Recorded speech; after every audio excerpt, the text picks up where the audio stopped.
What? This year? Yeah. This year aliens are coming here? I hopefully believe that it's this month. Gang, what? Come on. This month might be a little too soon. I think definitely this year. If not, they reveal themselves. It's more so that it's going to be...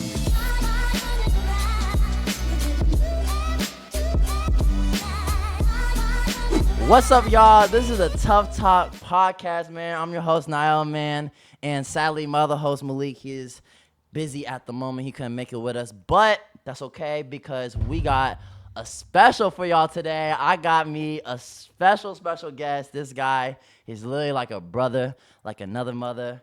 He is literally like, man, like, I don't even know where to start, to be honest. But this guy, let me give y'all an introduction. He just graduated from USC, which is, by the way, my dream school. Just graduated. He got a new job, a new life in the big city of New York. Literally, he's not only just a good friend of mine, he's my cousin, he's my family member, and that is none other than Neoud. Oh, what's up, brother, man? How you feel, bro? Great, bro. How you feel, bro? This is the first time on a podcast, huh? Dude, that's my first time on a podcast. Woo! I'm like one that has like professional cameras and professional lighting and shit. Right. We got a whole setup and everything, right? Yeah. This is literally a special, y'all. Normally, y'all know me. I'm back in my house, but we came out travel here, man. This is special, man. Thank you. This is literally special. How you feel, bro? Talk to me. How's life? I feel very special. You feel very special? You should, bro. What? You my cuz. Are you serious? Thank you. Yeah, life's good. Like, I've been out in the Bay for like, 2-3 weeks? Okay. Visiting home for people that don't know, are you from the Bay? Well, yes. You're not from New York, because I know that. Yeah. No, so I grew up here. Shout out to Bay. Yeah, Shout out to Richmond, Bay. California. Whoop. Went to school in Los Angeles, and I just moved to New York about 3 months ago. Damn. I lived in like a couple other places before that. I lived in DC for like half a year. How was that? Oh, it's great. Really? DC.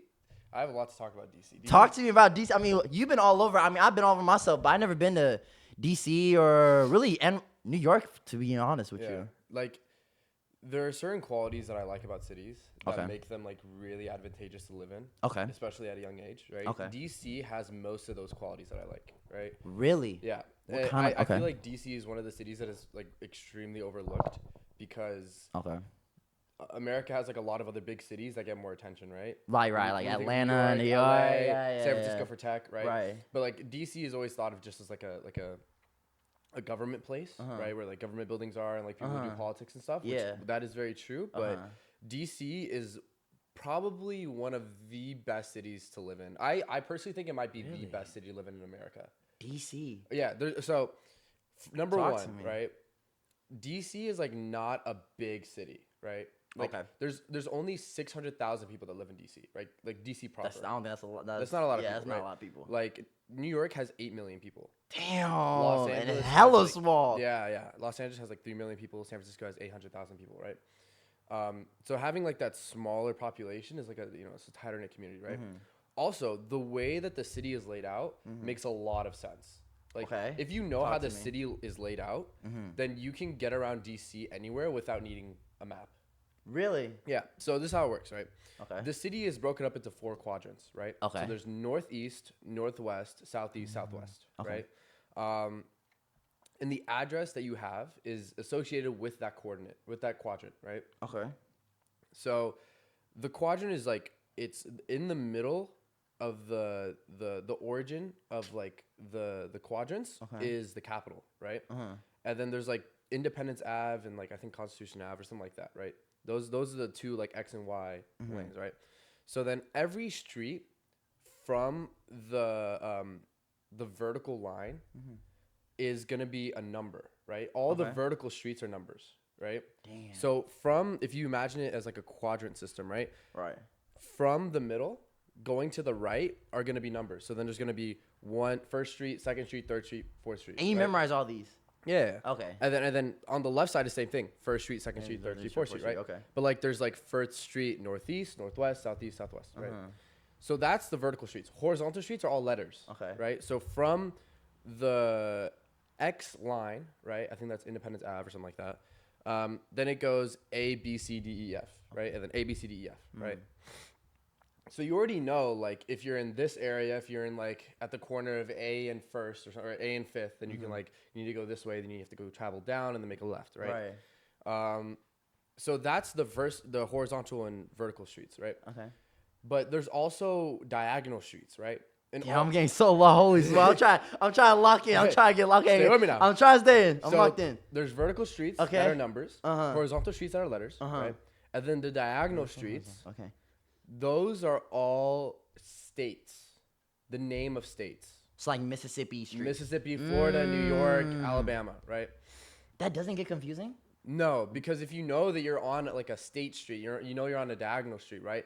In which you can conjoin with either a number or a letter street. And once you're on one of those, you find the cross section of the letters and the numbers, and then you reference that to where you need to go, right? And then you can just figure out, okay, I'm on A street, I need to go to Z street, right? And I'm in the west side of DC, right? So if you're in A street, you want to go to Z street, you just have to go east. Okay. You just keep going east until you find where you got to go. Okay. It's pretty simple. Damn. And the way that the city's laid out makes a lot of sense because the cross streets, right? All the horizontal streets or the diagonal streets, right? That are state names. Right. They all conjoin at circles. Okay. So it doesn't stop the flow of traffic. Interesting. So Definitely not like New York. yeah, exactly. New York is just a fucking grid. Like, it's easy, but it's also like, you know. So because all of the diagonal streets conjoin at circles, right? Okay. Meaning that at the roundabouts, the cars keep moving. As in, like, if you're going there, you don't have to wait for a red light. Right. You can just enter the roundabout and then exit in the way that you need to go. Okay. Which keeps traffic flowing better, right? And less traffic is Interesting. involved, right? So that's one thing that I really like about DC, right? So that basically kind of like, I guess the history or like the kind of like the. DC it definitely has the most history. Most history. The for most sure. history out of. Okay, maybe except for some like random New England city like fucking Plymouth Rock or some shit, right? But DC by far has like the most history, right? So that's one. Okay. Another thing is the people.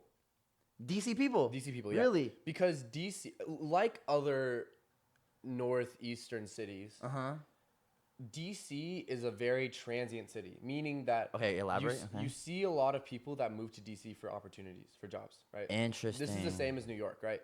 But because DC has a smaller population, right? That means that the type of people who move there for a job are more concentrated. Like the city is more concentrated, full of those type of people because the population is smaller, right?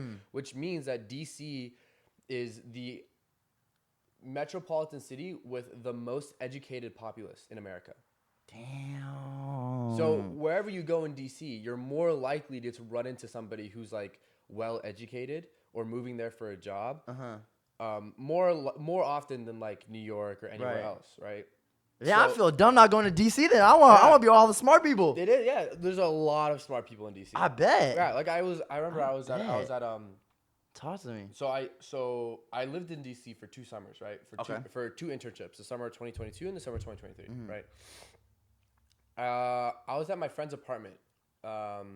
It's not the Morse, the Gantry, right? Really beautiful. Oh, another thing about DC, side note, the rent is not that bad. In DC? In DC. It's not that bad? Because DC, there's a lot of new apartment buildings that are getting built in DC. A lot of real estate. New luxury apartments to cater towards that educated group that I told you about, right? Interesting. And because there's so many new buildings that are being built, the price of those buildings per room is decreasing, right?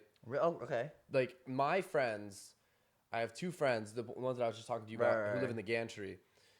They have a 2-bedroom, 1-bath apartment, and I think they both pay $1,600.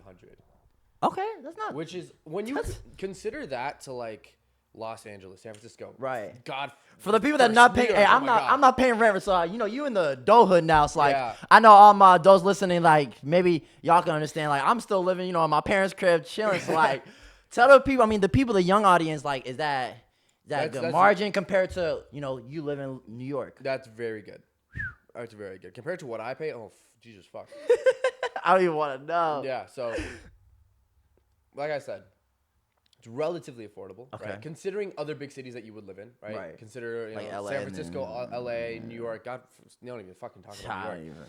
I don't even want to know. So it's affordable, right? Because of these new apartment buildings. And back to the other point I was talking to you about, the highly educated populace in DC, right? Yeah.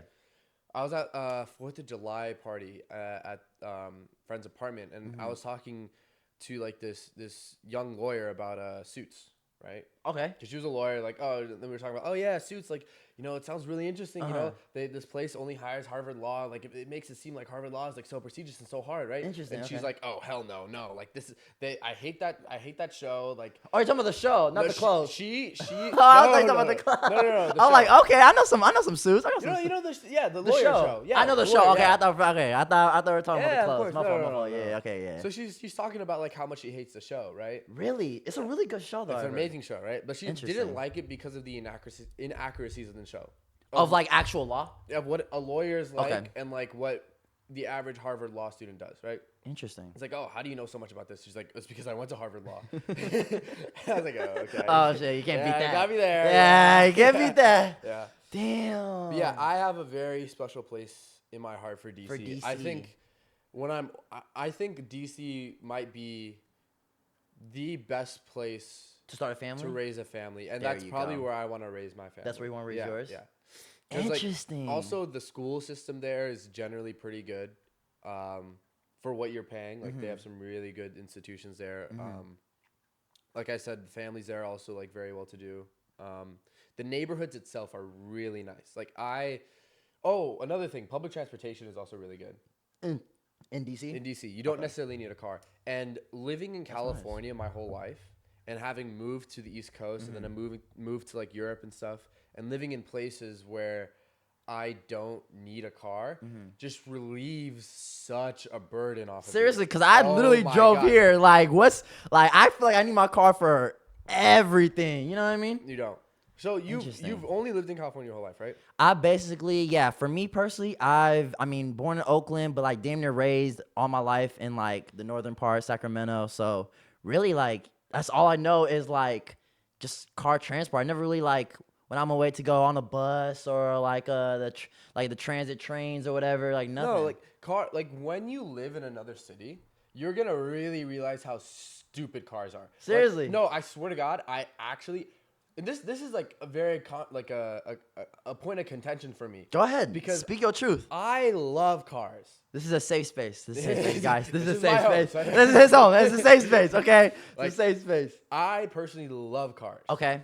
Like, my dream car is like an M4, right? Ooh. I don't even know what that is, but that sounds nice. It's a BMW. Okay. Yeah, like a sport car BMW. Like I love Porsches. Like Nice. I watch car review videos all the time. Right? Okay. So I love cars. However,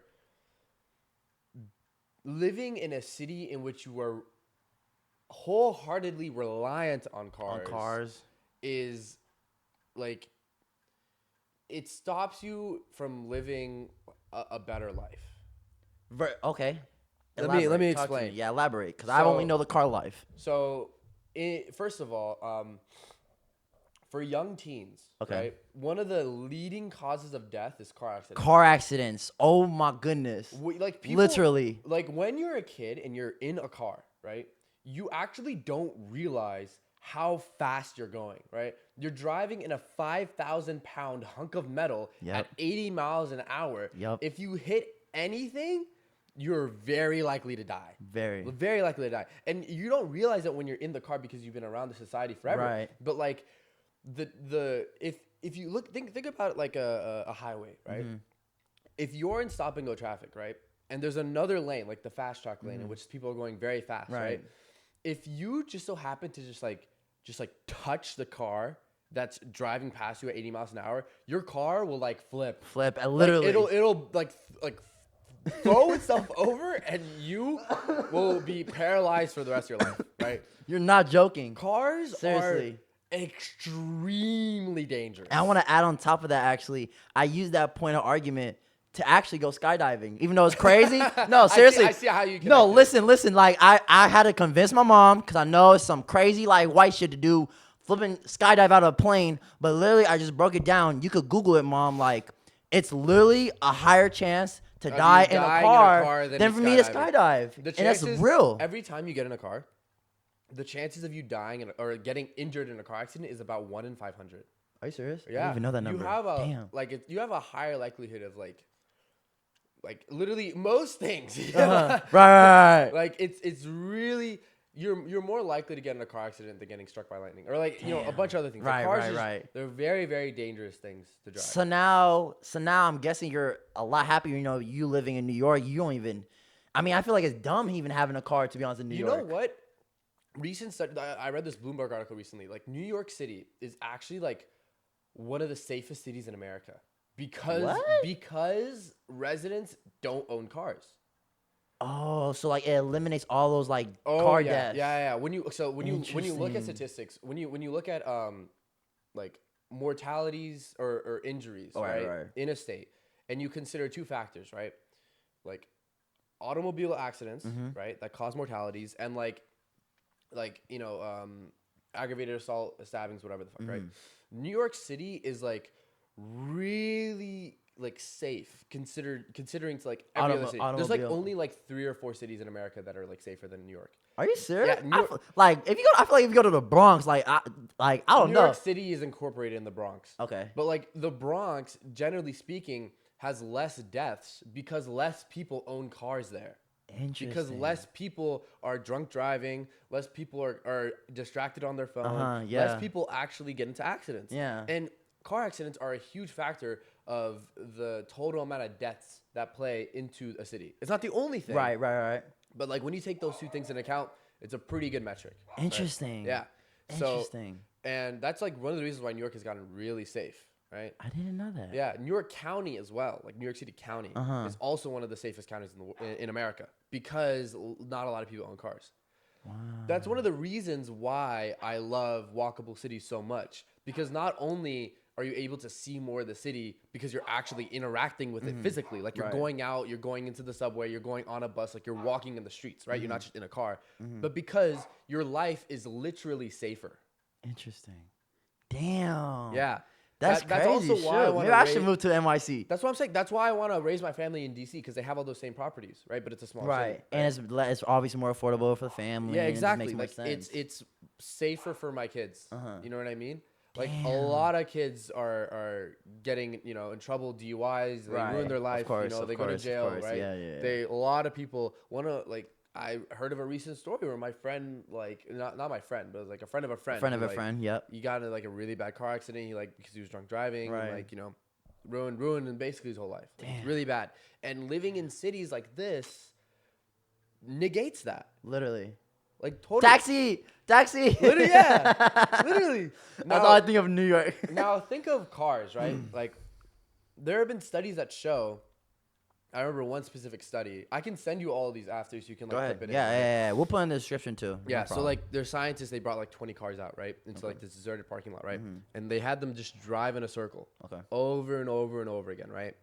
And they're like, all right, let's just see what happens, right? And literally, they caused traffic. There was a traffic jam. I know this video. It's like one person stops and then another person stops, and the next person. Yeah, I've seen that. Now the reason why this happens is because of the differences in like cognitive timing. Okay. Right? Like if the person ahead of me is slowing down, right, then the person behind me is going to slow down more to compensate. The person behind that is going to slow down. They're eventually going to stop, and it's going to cause a gridlock, right? Right. So like the solution to this would be to have everybody like pressing the gas and pressing the brake at the same time, right? Oh, smooth. Okay. Well, then why don't we just take this a step further, right? If we want to have everybody having the same reactions, right? Why don't we just like string them together, right? Put all the cars, right? Make sure they're all connected so that they literally cannot stop. Like they can't stop on their own, right? There's no autonomy. Kind of like in those futuristic movies. Yeah. You know what I mean? Okay. Stay with me now. I'm staying. You have a ring of cars that are all connected. Right? Okay. Right. Okay. Well then, why don't highways, they take up a lot of space in the city, right? We have this string of cars that are all just going to stop and start at the same time, right? Why don't we just put them underground, right? Just utilize space in the earth that isn't being used, right? Okay, perfect. Wait, but then you still have to like unconnect the car, then you have to connect your car to this chain of link of cars, right? Okay, why don't we just have the cars be owned by the government and then people could just go into the cars and go out? Wait a second. This is a train. This is a fucking train. Wait, it took me a minute, but yeah, this is a train. This is a train. Right. Why it took me so long to like figure that out? I'm like, bro, what are you talking about? Exactly. This. You see the reason. That's funny. Okay. This is why subways and trains are the best mode of transportation. Interesting. Wow. I guess. Right? New York, here I come. I don't Fuck know. cars, bro. Fuck cars. Fuck cars. Wait. Cars suck. So what do you think about then? 'Cause I know there's also controversy too, and people are either yay or nay. I think you know what I'm gonna say. How do you think about electric cars, maybe specifically Teslas? So I'm actually borrowing my friend's car. Ralph, thank you for letting me borrow. Hey, shout out my boy Tesla. Ralph. Shout out Ralph. Shout out Ralph. Yeah, he just got like this really nice car, like a brand new Tesla. Okay. And they're great. Like they're just smarter than gas cars. Like there's so many positives, comparatively, for electric cars and gas cars. Like it's not even close. It's not close. It's not even close. Like the ease of use, transportation, right? It's silent, right? Like the technology that's associated with electric cars, which isn't like specific to electric cars, but like it came about with the advent of electric cars. They beat regular cars in all aspects. However, Okay. if you are like All my car people listening. yeah, if you are a true car buff, Right. like if you really like cars for what they are, like you just want to drive a revving Like the V8, engine and like, yeah. you want to like shift gears through the Yeah. canyons and stuff, then like it totally makes sense why you would want a gas car. In fact, if I were to have a car, it probably would be a gas car. Really? Because- despite of everything. Well, like ideally I want multiple cars. Of but, course, like, of course. For an average daily driver, like fuck a Prius, bro. Like Tesla, like, Yeah. electric cars just like they win in most aspects. Oh, yeah. Right? Well, even when you're considering tax rebates and whatnot, like, you're gonna save money buying a Tesla. And the gas and But everything. yeah, like I totally understand why people still buy gas cars. Like they're really cool. Because like there's a whole culture. I know even people listening is like it's definitely. I wouldn't say I'm a part of that, but definitely like just a whole like car culture. Like I mean, people even have car shows. You know what I mean? Like, wait, do people bring electric car? No one brings an electric car to a car show. I wouldn't be surprised. You would think so? I feel like I might be disrespect. Anyone that's listening that's a car person and you've been to like car shows, is it crazy bringing an electric car? Depends on the electric car. A Tesla? If it's like a modded out P100D, then it kind of makes sense. Like there are some really, really fast electric cars that are being built now. Like all of the new sports cars. Lamborghini just dropped one. I forgot the name. It starts with like a V. That's a hybrid, right? Vivian? No, it's some like Italian. Yeah. The Bautista. Okay. That's like a brand new electric sports car. That one's gonna be insane. Rolls Royce, the new Rolls Royce Spectre. That's a fully electric car, and that's like really nice. Lotus Elite, the Lotus, I think it's the Evora or a new Lotus car, like a brand new sports car that came out. That's also electric. Right? There's a lot of cars that are moving towards being all electric. Yeah. That kind of makes sense. But personally, I like the sound of really fast sports cars. Really fast sports cars. And you're not gonna get that. But like you're living in New York, so now you're not even really like. No, I'm thinking like 10 years down the line. I 10 don't need years? a car. Okay. I actually, my life is better without a car. Really? Yeah, Without the stress the and everything. responsibility of a car. Like the stress, paying fucking all this shit for it. Right. Like, the parking, going here, there. Yeah, like that's making sure nobody hits stressful. your car. Making sure you don't hit Yeah. somebody else's car. Speeding, right? All those things that I told you about earlier. Just like having a car in your life adds just a little bit more stress than needed. That's facts. I mean, wow, maybe I should move to. I mean, before you even get into your whole segment of New York, because I know you moved there to, with your job. Where I want to talk about also like, you being in college, because you did school in the Bay Area, right? High school. You did high school in the Bay Area. Then you went to USC. Like, talk to me for like your college experience. You know what I mean? Like, I want every bit of it. How was LA? Like, how was LA to you specifically? LA? Versus yeah. I'm not a fan of LA, to be honest. Really? I don't like LA. I'm sorry, LA people. Oh man. Yeah. Like, I mean, Why? Considering what I just said about like cars and stuff. Of course. LA is probably one of the biggest car-centric cities in the world, or in America. Like the people in general, or maybe just LA, like as a whole or whatever. Yeah. Well, like there's always a wait for everything you want to do, right? There's always a wait. If you want to do something, it's a 30-minute drive. If you want to like eat somewhere, it's a 30-minute wait. If you want to do anything, like it's like you have to wait 30 minutes, right?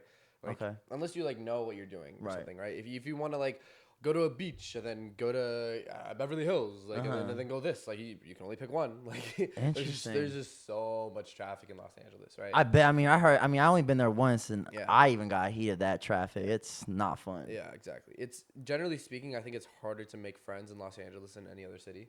Are you serious? Really? Like people already have their set groups in Los Angeles. Not as like obviously this is the same for everywhere else. Right. Just the fact that LA is also very spread out. Like LA isn't really a city. It's more like a giant suburb.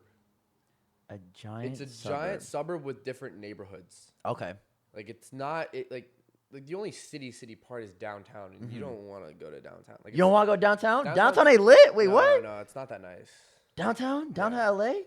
I mean, I like downtown Sac. I mean, it's not too crazy. Downtown Sacramento is very nice. Really? Compared to LA? Wait, what? Compared to downtown LA. I mean, like, obviously some people like it, but, like, it's not. Downtown LA is not held in a high regard amongst people who live in LA. Really? Yeah. Is it just because it's, like, dirty or something? Yeah, it's, like, dirty, it's unclean, it's unsafe. Wow. Not a lot of stuff to do there. There's some restaurants and stuff, but, like, also you can't find parking there. Interesting. Yeah, so, I mean, also keep in mind, I never lived in LA outside of my university. Okay, so you're just more like just in that little college. Yeah, I was in a college bubble for a while because I didn't have a car out there. See, another reason, I couldn't get around without a car.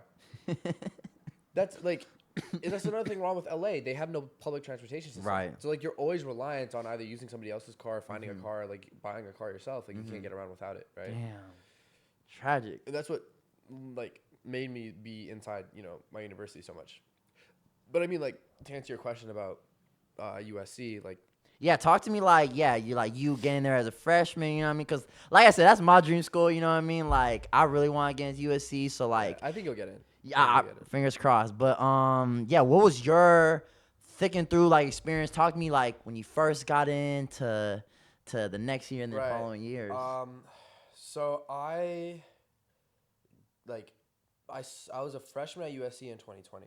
Okay. Right? 2020 was Yikes. COVID. Yeah, really big part of COVID. So like, I remember opening like my application and it was literally I was sitting in my room at home because I was quarantined for like the past 3 months and I just like, oh cool, got into college. Really, you wasn't even like jumping I was happy. Don't get me wrong, but like I knew that I wasn't gonna be able to start school in person. I lost out on like a year of university because of COVID. Yeah. But like so. Between the colleges that like I was between in terms of where I was gonna go, it really boiled down to two schools, right? It was either USC or UC Berkeley, right? Really? Okay. For specific, I even asked you, what was your major? Like, what was your right? So I wanted to study both like an engineering field, computer science, and then like the business field, right? So I got in for the major that I had at USC was computer science and business administration, right? Which is kind of like the perfect deal for me, right? Because it was literally two majors cut in half and joined together. Interesting. At Berkeley, they didn't have something like that, or at least they did, but it was really fucking hard to get into. It was like Eeks and Haas, right? Haas right. School Okay. The Haas. Yeah. But like it involved electrical engineering and a bunch of other stuff that I didn't want to do, so I decided to choose interdisciplinary studies. Which is it's a major where you can kind of choose what you want to do. Like you can like choose your really path. Yeah, you can like take stuff here and there and like create your own major. So that's what I got into for that one. So that's why. So because of that, I mean, you're kind of leaning towards USC, but like those were your two. Yeah, those are my two schools, and I grew up in the Bay Area, and I spent a lot of time in Berkeley, specifically around the university. Oh, okay. My parents own a restaurant, like the Red Tomato Pizza on University. Shout out the Red Tomato Pizza, man. Hey, if you're in the Bay Area, go ahead and get a slice from the Red Tomato Pizza. I think I had one not too long ago. Yeah, it's great. 10 out of 10, bro. Yeah. I ain't kidding. I'll put it in the description, but go ahead. So I was already like, it didn't feel like anything new if I were to have gone to Berkeley. Like, I spent so much time around there. Like, every weekend, me and my friends would go hang out there. I had a lot of friends who lived in Berkeley, right? Like a lot of like hangout spots and good food eats, Right. It would just feel like it just feels like home 2.0. Exactly, yeah. That's kind of the same thing for me. Like I chose, for you guys that do know and you have been tuning in, I've been choosing the I went the community college route, you know, just right next to home, you know what I mean? And one of my big decision factors was like, I want to go kind of outside my home and like kind of like, I don't know, explore life, see what's out there, you know what I mean? World, kind of like live a little, if that makes sense, you know what I mean? I could just go to Sac State, you know what I mean? It's right there, but it's like home 2.0, Exactly, like you said. yeah. Like that, you're like me in that regard. Okay. Like I've always been one to try to experience life as much as I can. Right. And one thing that I realized by traveling a lot and living in different places is that the main way that you discover and build your character is by putting yourself in places that are completely novel experiences for you, right? Interesting. Those are the opportunities and the places where I learned and grew the most as a person. Like that's how I built the person that I am now, by creating a bunch of different experiences for myself, right? There's this book called The Defining Decade by PhD Meg J, right? Ooh. So Meg J, I'm gonna read that. Yeah, she's a therapist that works specifically with 20-something-year-olds, right? Okay, cool. And she wrote this book about how to like live your life well in your 20s, right? And what was it again? The Defining Decade. I'm gonna write that. It's a great book. Do I have it? I would just give it to you if I still have it in my room. We'll check after. We'll check after. But the first chapter of the book, right, is talking about this concept called identity capital, right? Identity capital. So the whole point of your 20s, right, is by amassing as much identity capital as you can. So identity capital are experiences and opportunities that you've done and have had throughout your life that build the character of who you are. You know what I mean? Can you give me an example? Yeah, like identity capital. One of the things that I decided to do, right, related to the topic of going outside of who you are and like being in a new place, right, to be able to discover your character, is I decided to study abroad in Madrid for like half a year. Yeah. Oh my gosh, that is actually really. My parents were like, "Oh my gosh, look at him in Madrid." Da, da, da. I think your mom sent us some pictures. How was that? Oh, dude, it was amazing, bro. I bet. That's a whole nother story. No, I want to hear. Okay, finish what you gotta say, and we'll talk about Madrid. Cause I mean, I can imagine that's two different countries compared to here in Madrid. But yeah, go ahead. Yeah, so that's one of the things that I decided to do, right? To go out, like, it took me a very long time to be able to like figure it out, right? Because my university required very specific classes in order to me to acquire the credits, right? So it took me like a year to be able to figure out which university to go to, the classes and all that stuff. And I ended up doing it.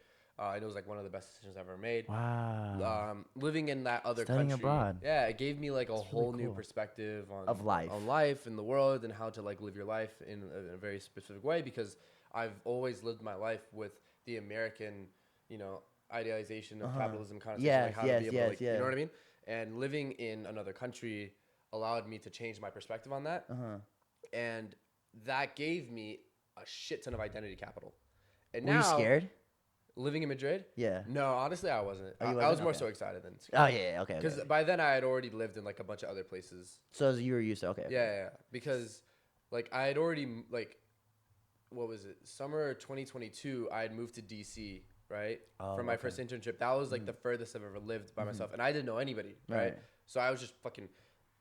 Like a little fish in like a big ocean. Exactly, yeah. And I had to like figure my shit out, right? Which was like one of the best summers of my life.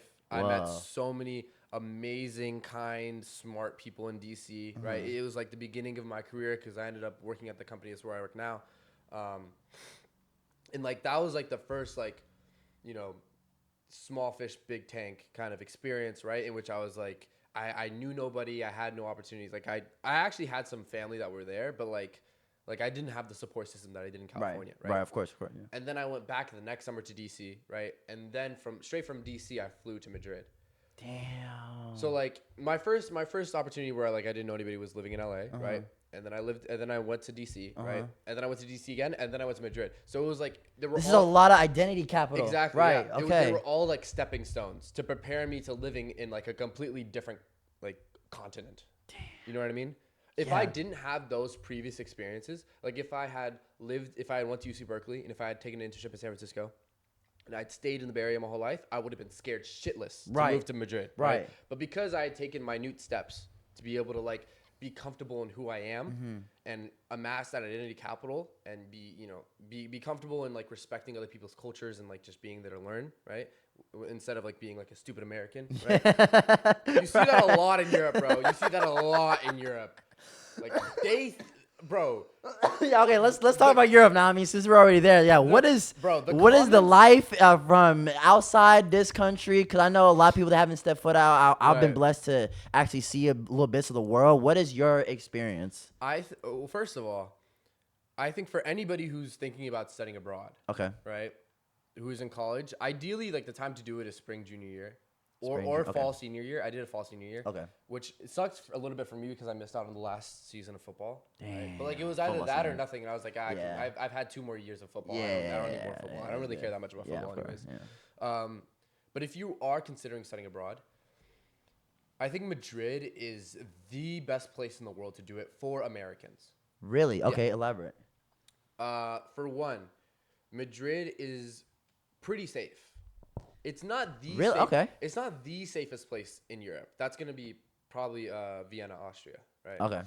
But if we're talking about big cities, okay, right? But it's pretty safe comparatively to every other place in like other major cities in Europe or major cities in Spain, right? Barcelona is not as safe as Madrid. I've heard a lot of studies of people Seriously? yeah, bro. Like I've had Barcelona? Yeah, my friend got fucking robbed and stabbed in Barcelona. Got the stuff stolen. Are you serious? This is very common. My friend also got his phone stolen. Like there's a lot of pickpockets in Barcelona. In Barcelona? Yeah, Barcelona. Oh, shoot, I didn't know that. It's probably safer than most cities in America, but like it's still kind of unsafe for Americans. I mean, they kind of target. I mean, like Americans, of course, they have money. The reason why they target Americans is because most Europeans have this perception of Americans that we're stupid and fat. Yeah, I've heard of that. This is like, it's very, very common. Like, most Europeans really think that Americans are stupid. Stupid and fat, I've heard of that. I've had a lot of European like friends, own everything. And like, they're like cocky, they're loud, they have no respect for other people's culture. Yeah. Kind of see it. Like, I kind of see it. Like, it doesn't. You're not lying. No sense. It doesn't make no sense. Yeah. Like when you live in Madrid, you're like, oh shit. So you see like you're in. I lived in Seoul in Madrid. So Seoul means sun in Spanish, right? Okay. And the reason why is because like there's a plaza in Seoul that's the center of Seoul. Okay. Seoul is a neighborhood in Madrid, right? Okay. It's the center of Madrid, right? And the reason why they call it Seoul is because the plaza is circular, but there's a bunch of streets that like lead from it, right? That look like rays, like sun rays. Oh, that's what I call Seoul. Okay, yeah. Right. And legend has it, right, that every road in Madrid leads back to Seoul. Every road in Spain leads back to Seoul. Wow. So there's like a little plaque. That's actually really cool. Yeah, there's a little plaque that you can stand on in Madrid, in Seoul. That is literally like it's Seoul, the neighborhood is like a sun, and like all the roads like leading out like that cover Spain. Out. Yeah, and when you step on it, you're in the center of Spain. What? That's actually really cool. Yeah, because Madrid is in the center of Spain, or at least like they say it is, right? But yeah, so I lived in Seoul, right?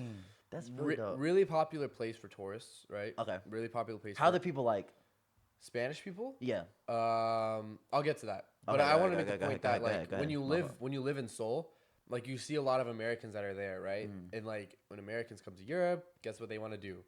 Well, I don't know. Party. Oh yeah, I want to get lit. Yeah, we want to get lit. Heck yeah. You see a lot of Americans that are just like loud and like they don't really they don't care about like people who actually live there. And they're just like just like making a mess, like shit like that. You see it. It's like it's actually kind of real, and you see why the Europeans have this like distaste for them. Yeah, exactly right. Okay. Don't get me wrong. Not all Americans are like that. Like I made it a point to try to not be like that.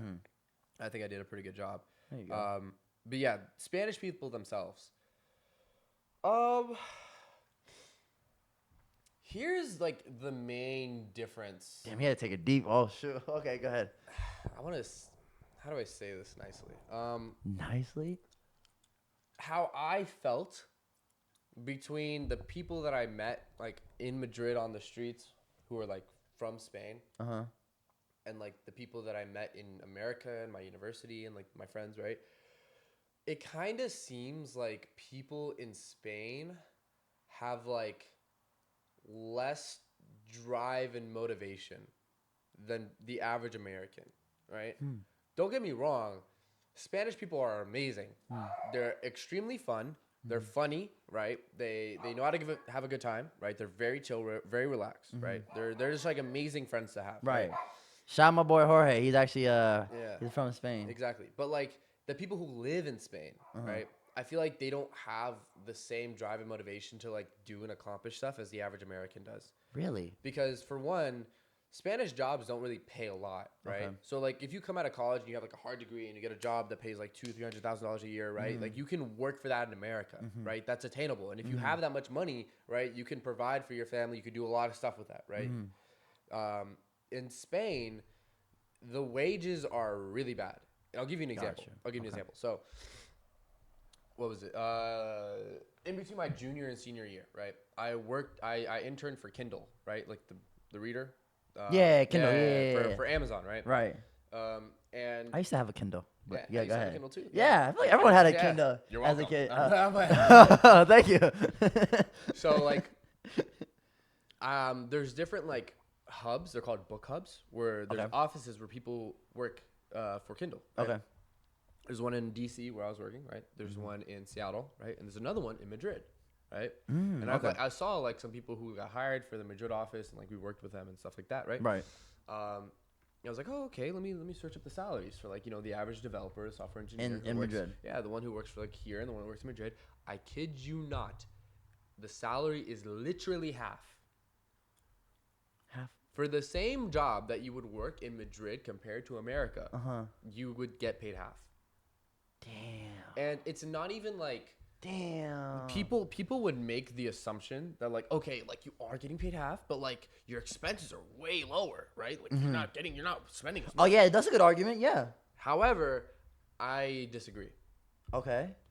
Like the average costs of things in Madrid comparatively to like Los Angeles are cheaper, but not half as cheap. Most things are not half as cheap. Interesting. When you take like let's say you get like okay, so there's a restaurant called Honest Greens in Madrid. Okay. Really fucking good, right? It's basically the same thing as like Sweet Green. You heard of Sweet Green, right? Yeah, type shit. So it's like a healthy quick food. Okay. Right. Okay, got you. Make like a plate with like chicken and salad. Right. The average plate from Honest Greens would be like 15 euros, 14 euros. Okay. Right. Okay. The average plate at Sweet Green probably like $20. Right. 15 euros in dollars is like what? $17? Maybe. Okay. Yeah. $16? Yeah. Okay. Yeah. $16, something like that, right? Okay. Only a couple dollars more, right? So $20 is 16 euros. Right. Okay. Well, I'm talking about 15 euros. 15 euros is like $17. 17 US dollars. Okay. Yeah. So when you compare Honest Greens $17 to $20 Sweet Greens, that's a $3 difference. Right. However, you're getting paid less, like half as much for that same job. The prices are not half. They're cheaper, but they're not half. This isn't the case for all jobs, obviously. I'm talking about a very specific scenario very that specific I saw within my life, right? And the places that I went to in Madrid. I'm very sure that if you really tried, you could live half as much, right? And I'm sure most people do, right? But on average, most likely, it's probably not going to be half. Interesting. Therefore, the discrepancy in wages does not account for how much less you're getting paid. Yeah, how much less you're spending money. Interesting. So basically, kind of like, so you're getting paid half, but everything that you're gonna be paying for isn't half. No, some things can be. Okay. Like alcohol is probably half. Oh yeah. Yeah. Like you can buy a bottle of wine for like $5. Okay. $3. €3, right? It's really cheap, right? Groceries are generally like cheap, right? But they're not half as cheap. That's what I'm saying. Like things are cheaper, but also like you're living in Madrid, which is like probably the most expensive city in Spain. If you go to like some other random like town, it's probably gonna be really cheap. Right. But, like obviously you want to live in a big city. Right. So that's one thing with Madrid that some people get wrong. Okay. But yeah, Madrid itself is like an amazing city. It is probably the best place for American tourists because like most Americans in school are learning Spanish, right? Yeah, And like okay. you can use like the minute amount of Spanish that you've learned. Espanol? In school. You know Espanol? Poquito. Hey, poquito.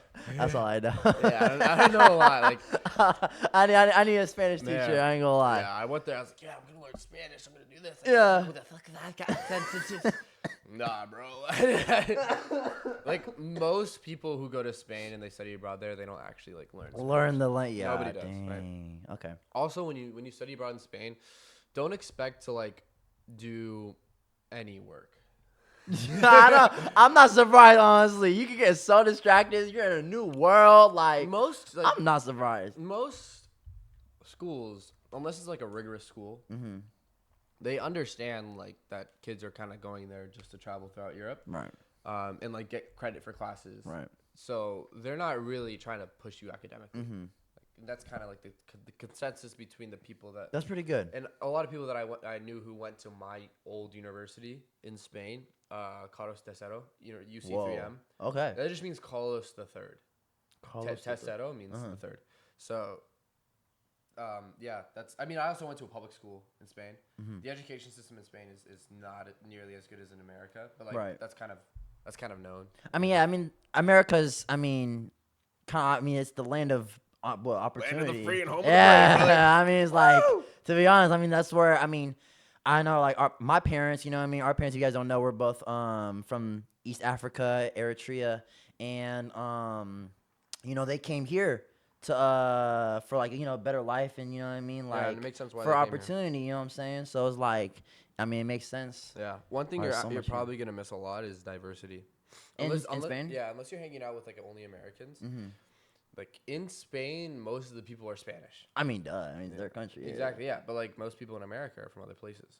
True. You take that for granted.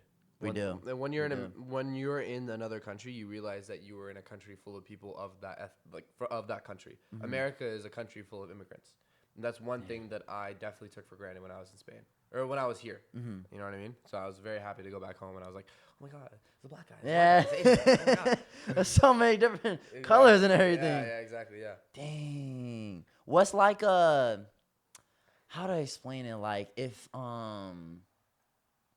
what's like the word like I was gonna say like not take for granted, but like something that's like when you went to Spain, I guess I mean basically and it's the same thing what you just said right now, like maybe like a different, because I remember when I went back home like to Eritrea, like like I mean it's a third world country. I don't know if Spain. I don't think Spain's a third world country. No, definitely. No, right? Yeah. So it's like I remember like going there and it's like like the toilets weren't the same. Like what I mean, like different living. Like I appreciate stuff back home. You know what I mean? Oh yeah, there's a couple things. For one, not a lot of places have dryers. Oh. So you have to hang your clothes. Interesting. Yeah, I mean, obviously some places do, but like the buildings are so old that they don't have the modern infrastructure to like dry clothes. They also don't have AC. They don't have AC. They have heaters, but they don't have like you have to use fans. Not really? All places have ACs. Yeah. Also, you have to pay for water everywhere you go. Places give complimentary water for like dinner and stuff, but like you'll get that in Spain. Dang. Yeah. Did you get sick? Because I remember when I drank the water when I traveled. Oh no, tap water is great in Spain. Really? Yeah, you can drink tap water. Because I know sometimes in different countries it could be scary. I don't know. Yeah. No, Spain. Yeah, you can. Most people like laugh at the fact that you don't drink tap water. Interesting. Yeah. I didn't know that. Wow. So all in all, Spain is definitely something. At least maybe like not even Spain specifically. Like students that are listening right now should at least give a thought of studying abroad. Yeah, 100%. Interesting. It's like not only is it like an extremely fun time, and you're able to meet a lot of different people from all over the world, but a lot of people report that it helps to change their perspective on like the world and how and how different cultures interact. If that person has not been to Europe before. Or has not like lived in another country before. Okay. You know what I mean? Right. If they have, then they're just like, oh yeah, I'm in Europe. Yeah. But yeah, it was really really fun, honestly. And That's being able to like blessed, bro. travel to a bunch of different places. I went to like a bunch of different countries too, which is really fun. Blessed. Oh Yeah. my gosh. Go Very ahead, travel the world, y'all. The world is so like there's so much to see. I'm so serious. Like, it's people such get a big very like in their own in their own bubble. Like, bubble, even they- myself yeah. too. Like, you know, like you're like, what? Like different cultures, different foods. It's like there's so much to see. Literally. Yeah. So before we ship this college Oh, sale yeah, we and gotta go talk to about something else. yeah, I want to actually address admissions. Actually, I want to talk about that Ooh, subject college admissions. because if you guys don't know, I was in the process of submitting my applications for transferring out of my community, whatever.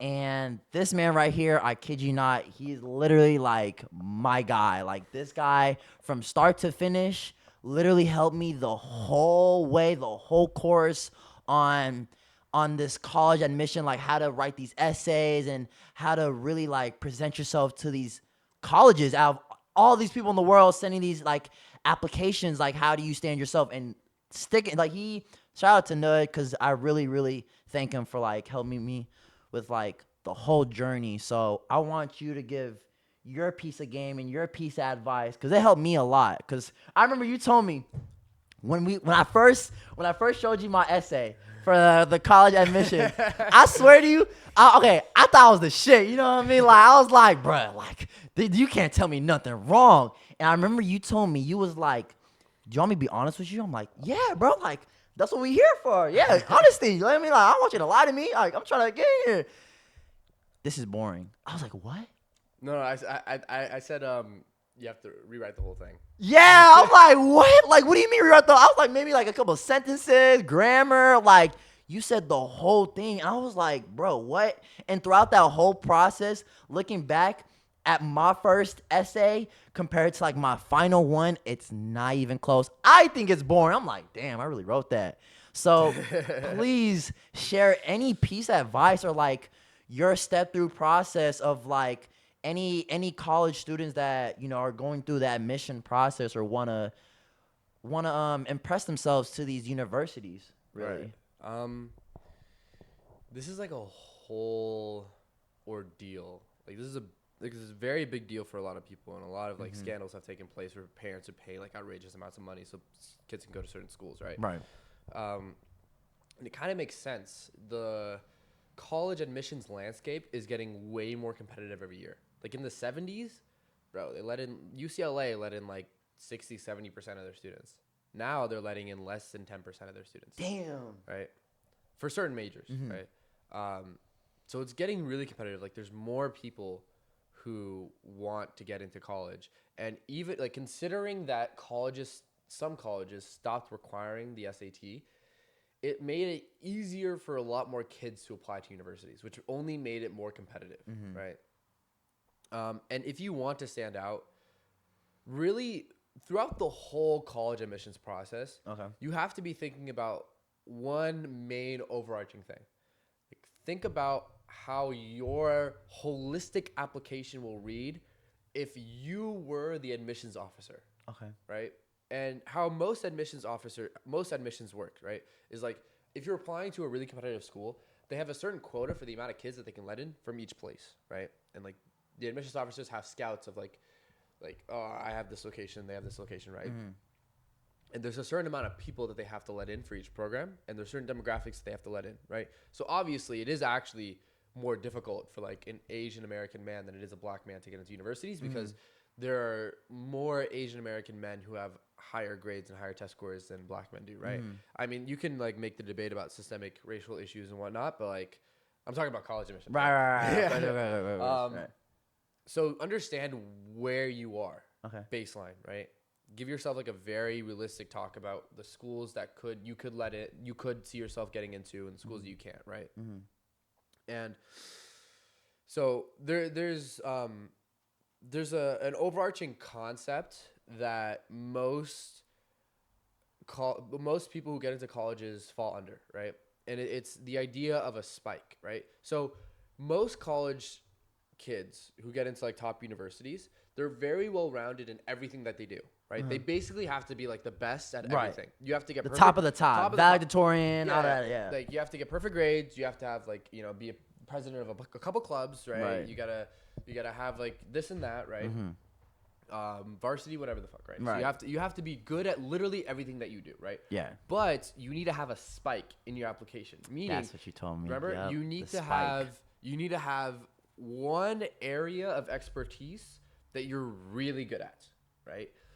And the whole point of you having that spike is that you need to show colleges what you're extremely passionate about and how you're going to benefit the university, right? So college admissions officers are trying to create a very holistic and diverse campus, right? Like they have an idea of the type of people that they want to bring into the campus, right? So they're not just admitting the same people over and over again, right? That's why essays are very important in the extracurriculars that you do, because if they just let in by merit, then they're going to let in the same people, right? And they need to let in a bunch of different people, right? Because they're taking chances on all of these people, right? In the case of private universities, right, they want to let in people who are most likely to succeed in the field that they're going to major in. That's the most important part, because they want to make sure that you are academically adept enough to be able to succeed in the classes, because they don't want a high dropout rate. They don't want a high fail rate, right?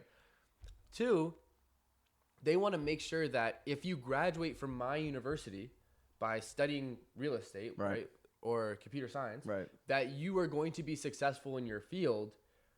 And by you being successful in the field that you studied at our university, that makes our university look good. And it's a repeating cycle, right? So that's why they're looking at kids and be like, okay, this kid seems like he's really, really into neuroscience, right?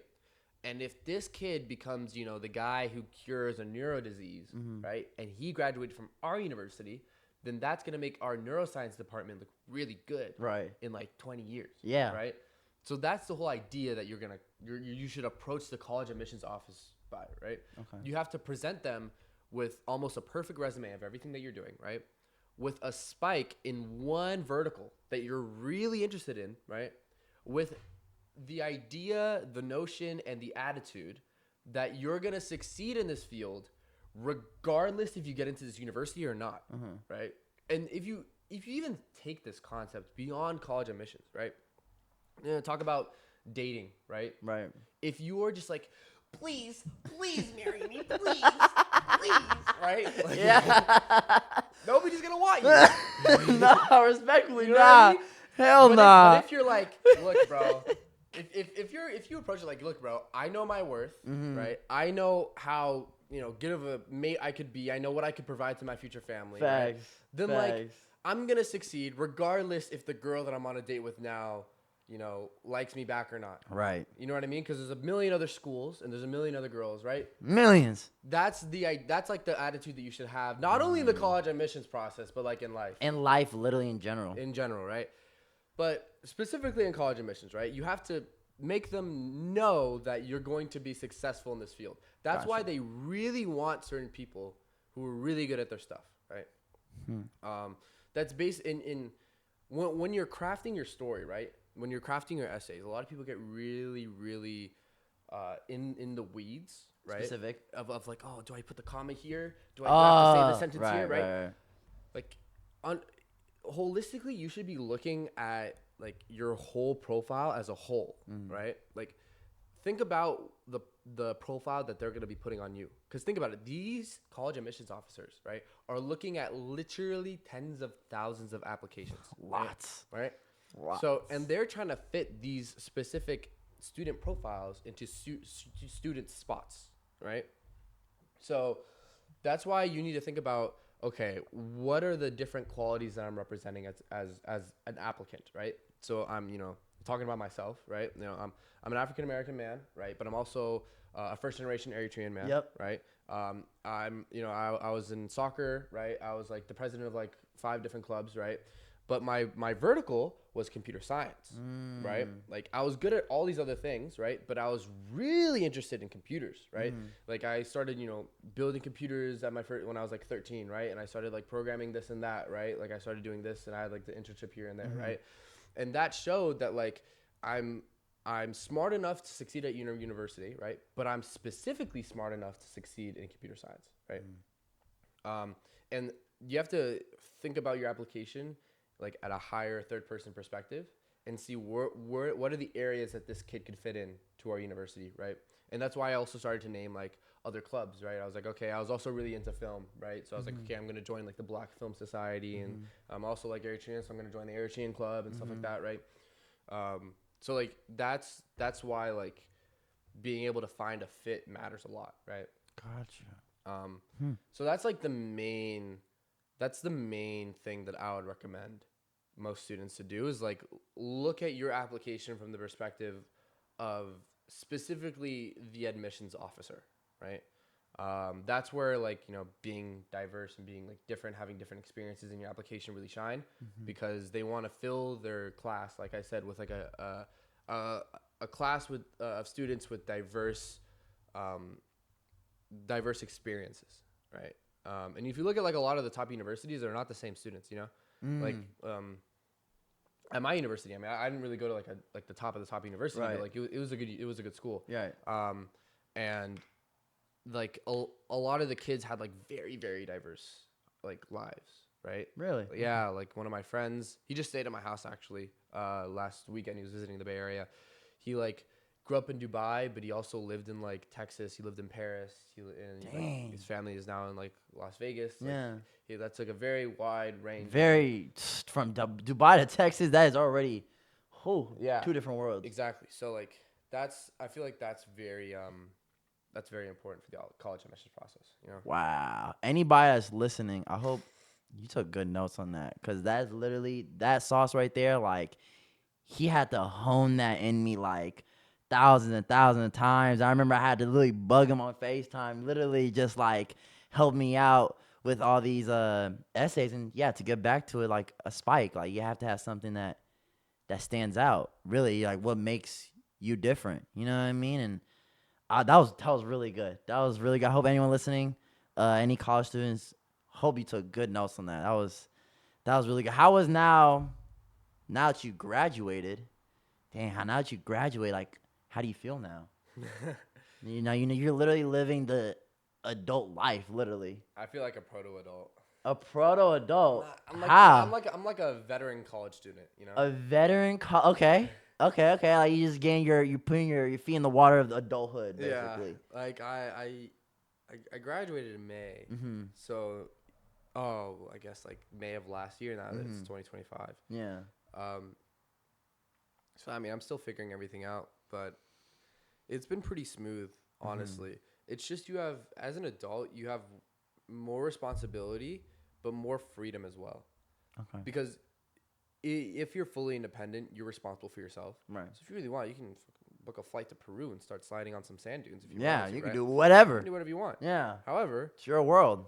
you have responsibilities that stop you from doing that. It's no longer other people telling you can't do it. It's yourself telling you can't do that, right? But the cool thing about being an adult is that you're able to choose your responsibilities. Okay. So like I chose a career that's a 9 to 5, right? Which is very common for somebody who graduates with the same major as me, regardless of the university, right? So that means that I usually can't go to Peru, right? But like I can stack enough money so that one day I can take out PT and like do it one day, right? But like that was not even a consideration when I wasn't an adult, right? Now I had to like check with my parents, I had to do this, I had to do that, right? But now I really only I have to only check in with myself to do anything that I want to do. Damn. Which I think is extremely liberating. Okay. One thing that I realized a lot, just by like, you know, journaling and stuff that I had no idea about is like I really care about my freedom. And I never, like, you don't really know what you value until it's taken away from you. Very true. Very, very true. Very true. You know what I mean? Yeah, literally, it can even go down from like the tiniest thing to like a toothbrush to literally a family member. Exactly. Like it could be. You always have it, so you don't really understand what it's like to not have it. You know what I mean? Right. And now that I have ample freedom, I can't imagine a life in which I don't have any freedom. Damn. It's also why I love living in America. Merc. Right. But yeah, bro. Like that's like a big part of being an adult. You know what I mean? But like also everything's on you as well. True. Like all of the things that you have to do in your day to day, all the things you have to accomplish in life are on nobody's shoulders except for your own. Which means that there's more pressure, there's more stress, right? But like, I don't know, pressure makes diamonds, I guess. Right, yeah. But I mean, like, you shining, baby. You shine. You gotta be shining some way. Yeah. Aside from all the corny shit, I personally, I think I like adulthood more than being in college. Wow. You like adulthood more than being in college? Because your college is 4 years, you know. Yeah. You have to really like I feel like most people should like adulthood more than college. Because you're only a kid for like so little time. Or Yeah. You're a teen for so little time. You're an adult for like 40, 30. Like, you're an adult for a long time. Like, in college, it's like the time when you have the most amount of freedom and the least amount of responsibility, right?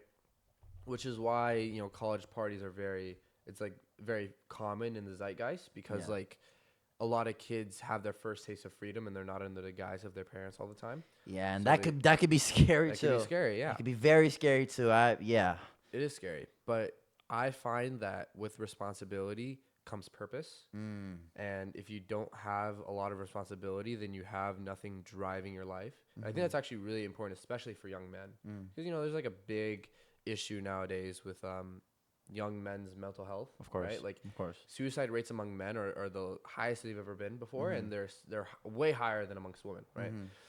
And one of the main sentiments that I've heard from a lot of other people in terms of like how to, you know, help people get out of that rut, specifically men, is to give them responsibility, right? And with responsibility comes purpose, right? Because then you have a driving factor to be able to like wake up every day. You also have something to hold you accountable. So that's personally why I like being an adult. Wow. What would you say that responsibility is for you? To push out code. I mean, I guess, yeah. I mean, yeah. I mean, coding, yeah. I have rent to pay, you know. I have, you know, a family to provide for. I have a future family to provide for one day, right? Damn. I have myself to, you know, I like every day. If you want to build an idea of who you are, you have to constantly prove to yourself who you are, right? And as you know, I just started as an engineer, and like to become a good engineer, right, I have to prove to myself that I am what I say I am by constantly doing good work and, you know, being a good team member, and you know, having good relationships with my coworkers and whatnot. Right. Which I am very blessed to have, like a good working environment. Shout out to coworkers. I don't know each of them by the name, but shout out coworkers. Shout out y'all for real. Shout out y'all. Y'all got a blessed person right next to y'all for real. So yeah, those are like my main responsibilities as of now. But also, like I am 22. Like I don't have. That's crazy. I didn't even. People don't even know how old you. Yeah, he's only 22, y'all. I just turned 22. 22. Yeah. Dang. So now you're in New York. Wow, that's. I mean, do you apply that? I know you want to talk about like even like in relationships as well. Like, what's the looking like? You out here single, or like what's it like? Maybe there might be some ladies out there that aren't listening. I don't know. I mean, as of now, like I just moved out there, so right. I'm not in a relationship or anything. Right. But like I'm trying to plant my plant my roots in New York. Right. Like I see myself living there for a very long time, probably like the next like at least until I'm 30. I don't really see another city that I want to live in, honestly. Wow. Unless I move back to the Bay Area. But like I mean, like we mentioned at the beginning of this podcast, like I want to stay in like cities that are walkable. So like I could see myself like, you know, building a life out there, you know, significant other, you know, growing in my career, like, you know, that kind of thing. You know, I heard actually that this is I saw in a post, New York actually is the worst. Yeah, for it's dating. the worst city. It's actually the worst, like for dating. You could maybe back on that. I've never been to New York, but I don't know. Is that Bro, true? It's like a joke there. Why? Like it's like the common sentiment is that like people, they can't find long-lasting relationships in New York. Like, like fix my dating life. Like, and it makes a lot of sense, you know. Like New York is a very transient city. Okay. Just like DC, there's people who move to New York for like opportunities, right? There's not a lot of people that you meet that are like, oh yeah, born and raised in Manhattan. Like, what the fuck? No, I don't hear that. So like people are always constantly moving in and out, right? People are very career focused, right? And also there's a lot of competition. There's a lot of people in New York, right? And there's a lot of top dogs in New York, you know? So like one of the main causes of infidelity is the option of better partners. Damn. Right? Yeah. So if you are an 8 walking around, Mac and Murphy, my fucking guy, he's a PhD. Oh, shout out to bro. A PhD studying at like, I think Oxford or Cambridge, and he studies relationships, right? And he puts out a lot of information. He studies relationships? Yeah, he studies. Yeah, it's very. Hey, brother, man. Hey, my number is 9. Hey, please. Yeah, I might need some advice too. I don't mind. Hey, but go ahead. Yeah, Mac and Murphy's he's a really smart guy. But I remember watching one of his videos and he was talking about how like one of the leading causes of infidelity is like, it's a couple things, right? But like one of them is the potential for better partners, right? There's like, always something better. If there's something better that you could potentially have, then you're more likely to cheat or leave your current partner. Damn. And that's the thing about New York is that like there's literally no better city for that, right? Like New York is basically the capital of the world. Yeah, like literally, there's the most billionaires actually in New York.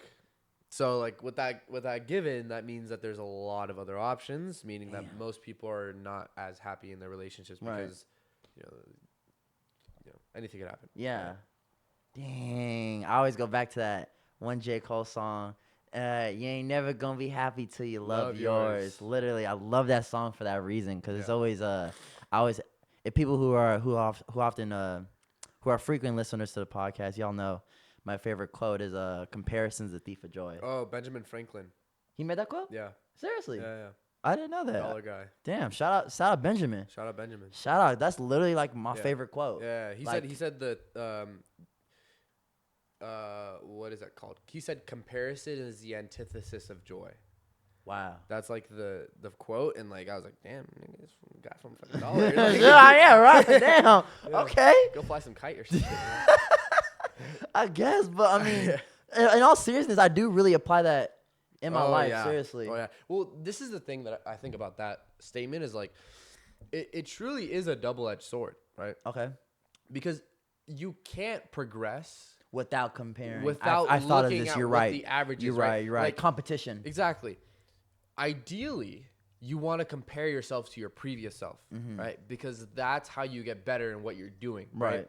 But to see if you're overall good at what you're doing, you have to compare yourself to people who are actually good. Doing good, right? And that's where the double-edged sword comes in, right? And I remember hearing about this in the Phil Stutz documentary. He's Jonah Hill's therapist, right? Okay. Really interesting. You should definitely watch it. Okay. It's like having that comparison also makes you feel shitty about yourself, right? Because you are seeing how bad you are at something comparatively to other people who are good at it, right? But you can't let that get you down because that's the main driving, motivating factor that gets you to that place, right? Like if you want to run the Boston Marathon, you have to make a certain time at the New York Marathon, right? Which you're constantly competing with like hundreds of other runners, right? At the same time, right? And like you're not going to be able to meet the Boston Marathon unless you compare yourself to that number that you have to hit, right? And a lot of other people are hitting that number, right? So like oh shit, man, I'm not going to make the Boston Marathon. I'm going to go sit down on my ass and go eat some Lay's chips and like watch Netflix, right? Or you could take that idea and motivate yourself to start running more and start, having a more stringent diet and whatever it takes to be a runner, right? So that's one of the main things that I feel like really gets me down sometimes. But you have to make the conscious decision to let it motivate you because it has to, or else you're going to stay stagnant. Right. That's like, I think that's like the one thing that is left out of that quote. Because I think comparison can be a great thing, right?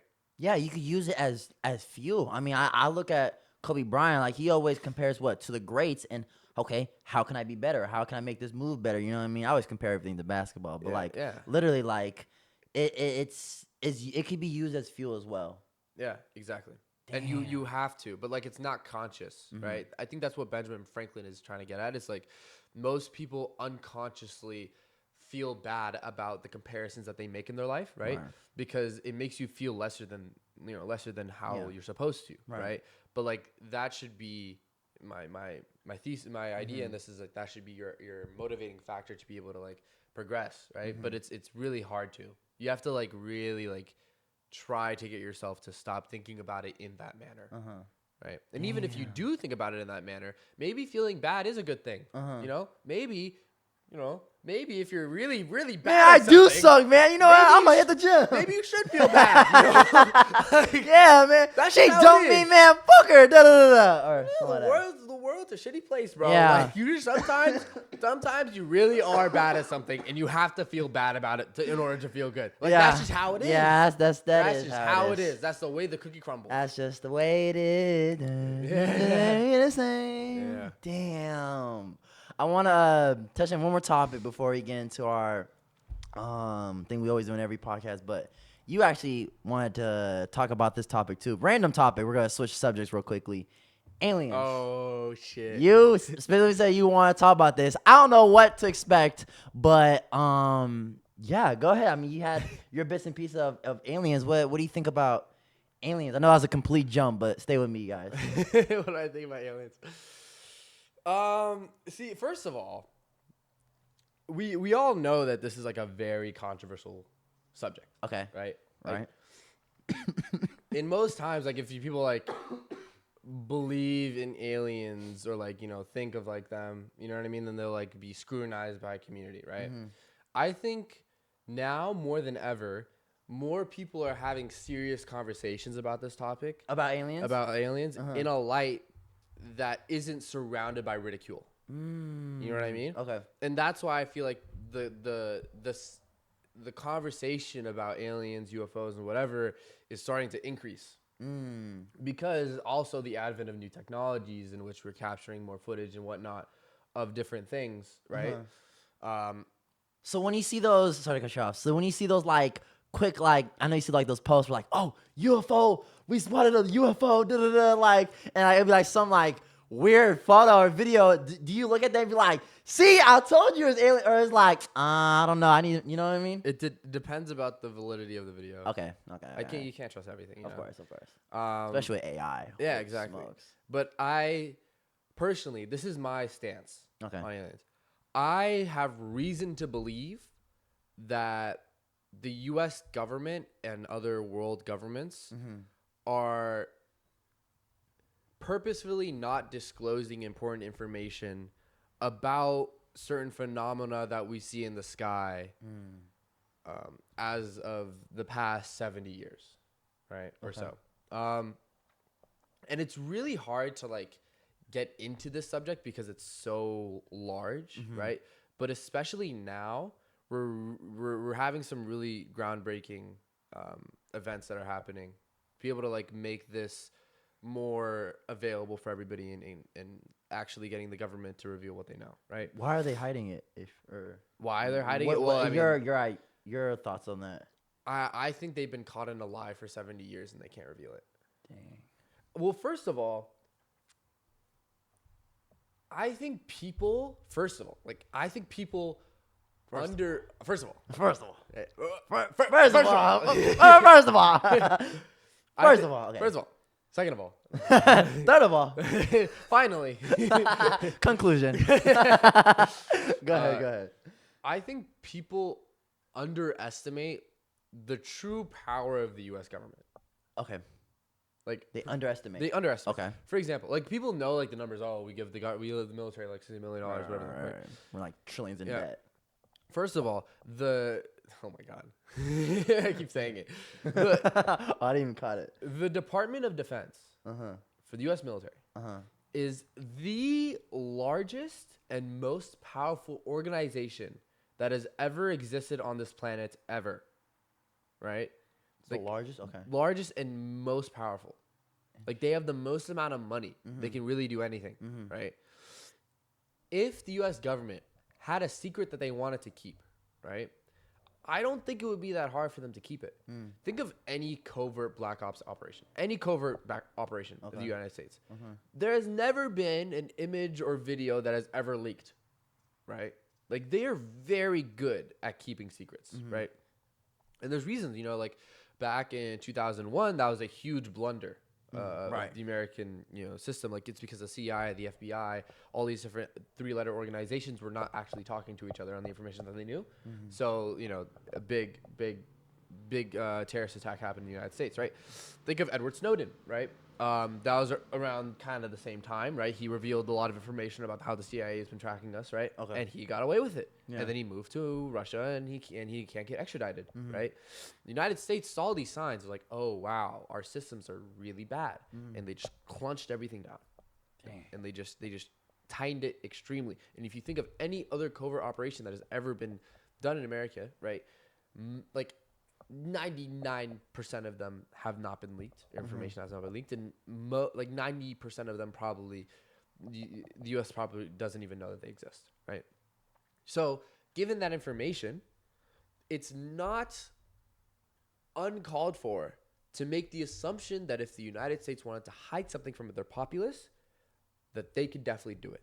And aliens is one of those. Could be. Damn. It could be a lot of things, right? But so let's talk about the aliens specifically, right? The zeitgeist of aliens have been going on for a very long time. You know, think of Roswell. You know, think Close Encounters of the Third Kind. You know, but it's like always in like a Green Little Men, right? Right. Come 2017, this is where the conversation basically took another left turn, right? Journalist Leslie Kean and a couple other journalists, right, posted an article. They created an article in the New York Times talking about a covert operation or a black budget group, right, funded by the government to study UFOs, like legitimately in the Pentagon, right? They allocated like $22 million. The program was called ARROW, right? ARROW. Yeah, it's an acronym. It's like Anonymous Aerial Reconnaissance Project, something like that, right? I don't know. And what made this so important is that, first of all, it was published in a reputable journal, the New York Times, right? Second of all, they released videos, right? The gimbal video and the FLIR video, right? The videos are taken from the cockpit of fighter pilots, right? In which they're actually seeing unidentified aerial phenomenon, which is a new acronym for UFOs, right? It's called UAP, right? They're seeing UAP that have various characteristics that are unexplainable, right? One, they have no means of propulsion, right? People and how they move now, right? Like, think of anything that moves that we create, right? You shoot something out the back, and it makes you go forward, right? Or you burn something, and the burning of something makes something turn. Like, think of a car engine, right? And then that shit goes forward, right? And rockets, you burn something at the bottom, it goes up, right?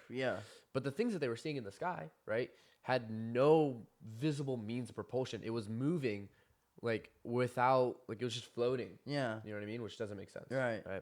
Also, they were moving and stopping at extreme speeds, right? You would see something come from space, basically, drop down to sea level in 1 second, right? Which means it is traveling at like 23 Mach, right? Or like 19,000 miles an hour, right? And it stops on a dime, right?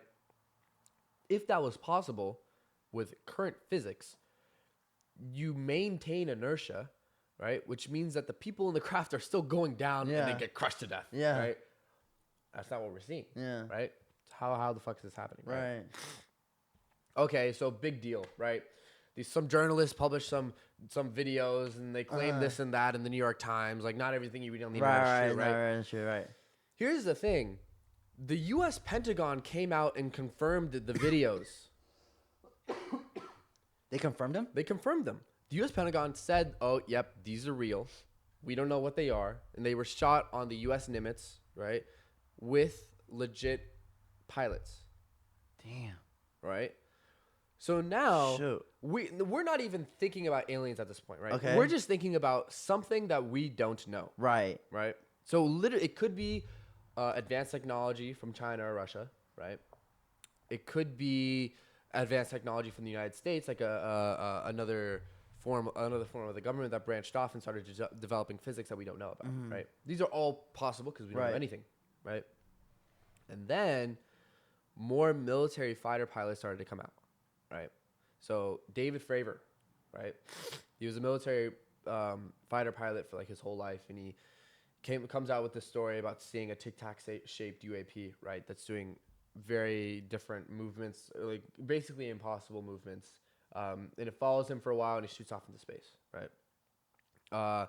You have Ryan Graves, right? Another military operative. He was also a fighter pilot who had like a near miss with the UFO, right? And usually, right, we would consider this to be crazy. However, given the pedigree of the people that are talking, right, it would ruin their lives for them to come forward. The people that have like the whistleblowers that I'm talking about, it would make it worse for their lives. They're like throwing away their whole careers as like decorated military operatives to be able to talk about this subject, right? That's commemorable, right? Because now they're doing it because they believe that the United States people has to know, right? Then Lou Elizondo comes up, right? Another really big player. Holy smokes. He was the guy who headed the program that the New York Times article was talking about. Remember that one? And he comes out and starts talking about all this other stuff, right? And then David Grush comes forward, right? David Grush, I believe, is a U.S. military hero, right? David and Grush, I don't even know who that is. So David Grush, he was an ex-military, right? And he was a CIA operative. He was an intelligence officer, right? Very highly decorated, right? And he comes forward and starts making the exact same claims that everybody else is making, right? So then these people, they're legit, right? They have clearances to protect, right? But the main way that they were able to like disclose this information to people is with a congressional hearing, right? Do you know what a congressional hearing is? Touch it. Basically, right, these whistleblowers will come in front of Congress, right? Like AOC and like Tim Burchett and all these other senators and House Representatives, right? And they'll swear on the Bible and they'll say what I'm saying is true, and if it's false, Oh yeah. You're right. arrest You're right. me, right? You can put me in jail for the rest of my life, right? Because I believe this information is so important to know that we're gonna broadcast this information, and the government's supposed to know, and this is supposed to be like the first step of starting legislation, right? So they're actually gonna start making laws because of the stuff that they're saying, right? Dang. Yeah, and you can search this up in July of 2022 or 2023. Holy smokes. They had their first congressional hearing with David Grush, Ryan Graves, and David Fravor, right? And they basically came out saying that the U.S. government has possession of some of these craft that we see, right? We have possession. The United States government does, Oh right? my gosh. And you can go into them, and they continue to talk at these hearings. And one of the main things that David Grush says is that they were piloted by non-human intelligence, which means that they weren't like the people who made this were not made by humans, right? This technology of whatever it is, right? So now we're like, oh fuck, this is kind of serious, right? David Grush is getting harassed by the U.S. military. They're getting harassed by like different operatives, right? They're getting he's getting hate mail, right? He's getting bomb threats, right? For coming out and saying this, and he basically quit his whole career. Damn. There's like a multiple Joe Rogan interviews about this, right? Right. And so the idea is that the U.S. military is finding they found these craft and they're reverse engineering them, right? So that's basically like the baseline of the argument, right? Right. Based off of the congressional hearings of what we're hearing, right? From people who have the pedigree to be able to know about this kind of stuff, right? And a bunch of other whistleblowers that I'm not even mentioning, Right. That this stuff has to be real, right? Show. So what does this mean now, right? What does this mean for society, right? If you see UAP, right, that have these means of propulsion, right, in which they're flying around, right, in private airspace, like above like U.S. military Graded. you know what I mean? Like they're flying above like military bases, which is extremely illegal, Right. and they're basically untouched, right, and they have no means of propulsion, right, and they're moving extremely fast, right. That means that they have some sort of energy source that's extremely, extremely powerful, right? Extremely energy dense, right? And if what the people that I've talked about earlier of what they're saying is true, then that means that the U.S. government has possession of these energy sources, right? Which means that they're purposefully not giving it to the world, right? Which means that they're still making us forcefully reliant on oil and natural gas and and solar and wind, right? Which I think is an egregious crime against humanity. Because imagine if we had access to this energy source, right? You wouldn't need to drive your car, right? You'd have instant transportation, right? Bro, I can't even imagine. You wouldn't need to pay your phone bill. You wouldn't need to pay any bills for any electricity, right? You wouldn't need to, do basically anything, right? You didn't anything that's revolved around, energy. You'd have like your own energy source at home, right? You don't have to pull anything from the grid, right? Oil would be dead, right? All the wars that they're fighting in Saudi Arabia would be over because nobody's using oil anymore, right? So do you think in our lifetime we'll see these aliens, or like why haven't we do you think they'll attack us, or I think they have to be benevolent. What does that mean? That means they're good people.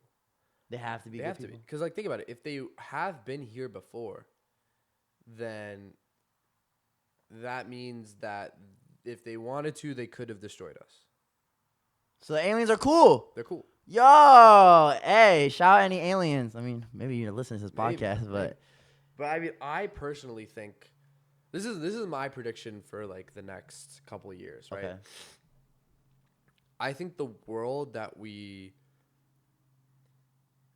will live in will be vastly different from the world that we live in now in ways that are inconceivable for most people. Just by nature of the advent of new technologies, right? The things that are important now, most of them will not be important in the future. A lot of industries will die. A lot of new industries will start, right? A lot of rich people will no longer be rich. Or a lot of new rich people will be rich, right?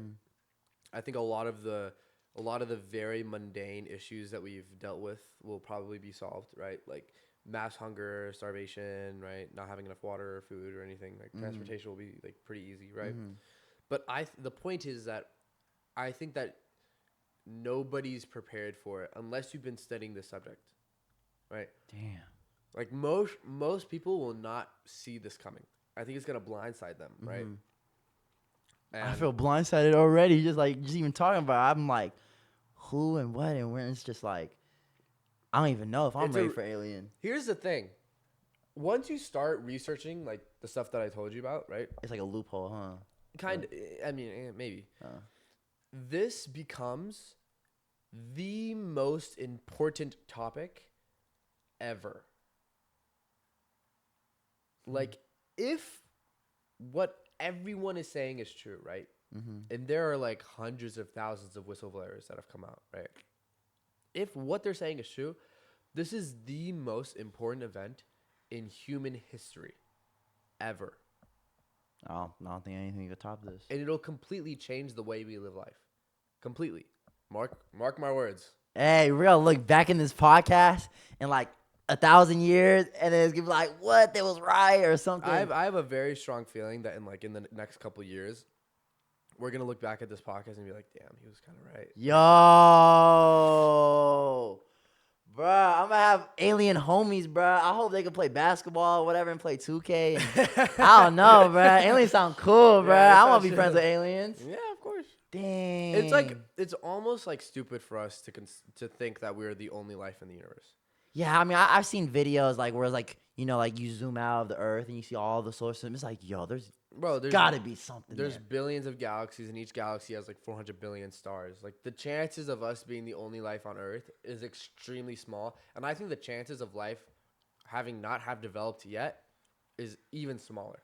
Damn. But you can't even blame people for not believing this, right? Damn. Because that's a very scientific approach. Yeah. Show me the evidence. Well, we don't have hard proof. Sorry, bro. However, given what these people are saying and how many people are coming forward, right? This could pass in the court of law.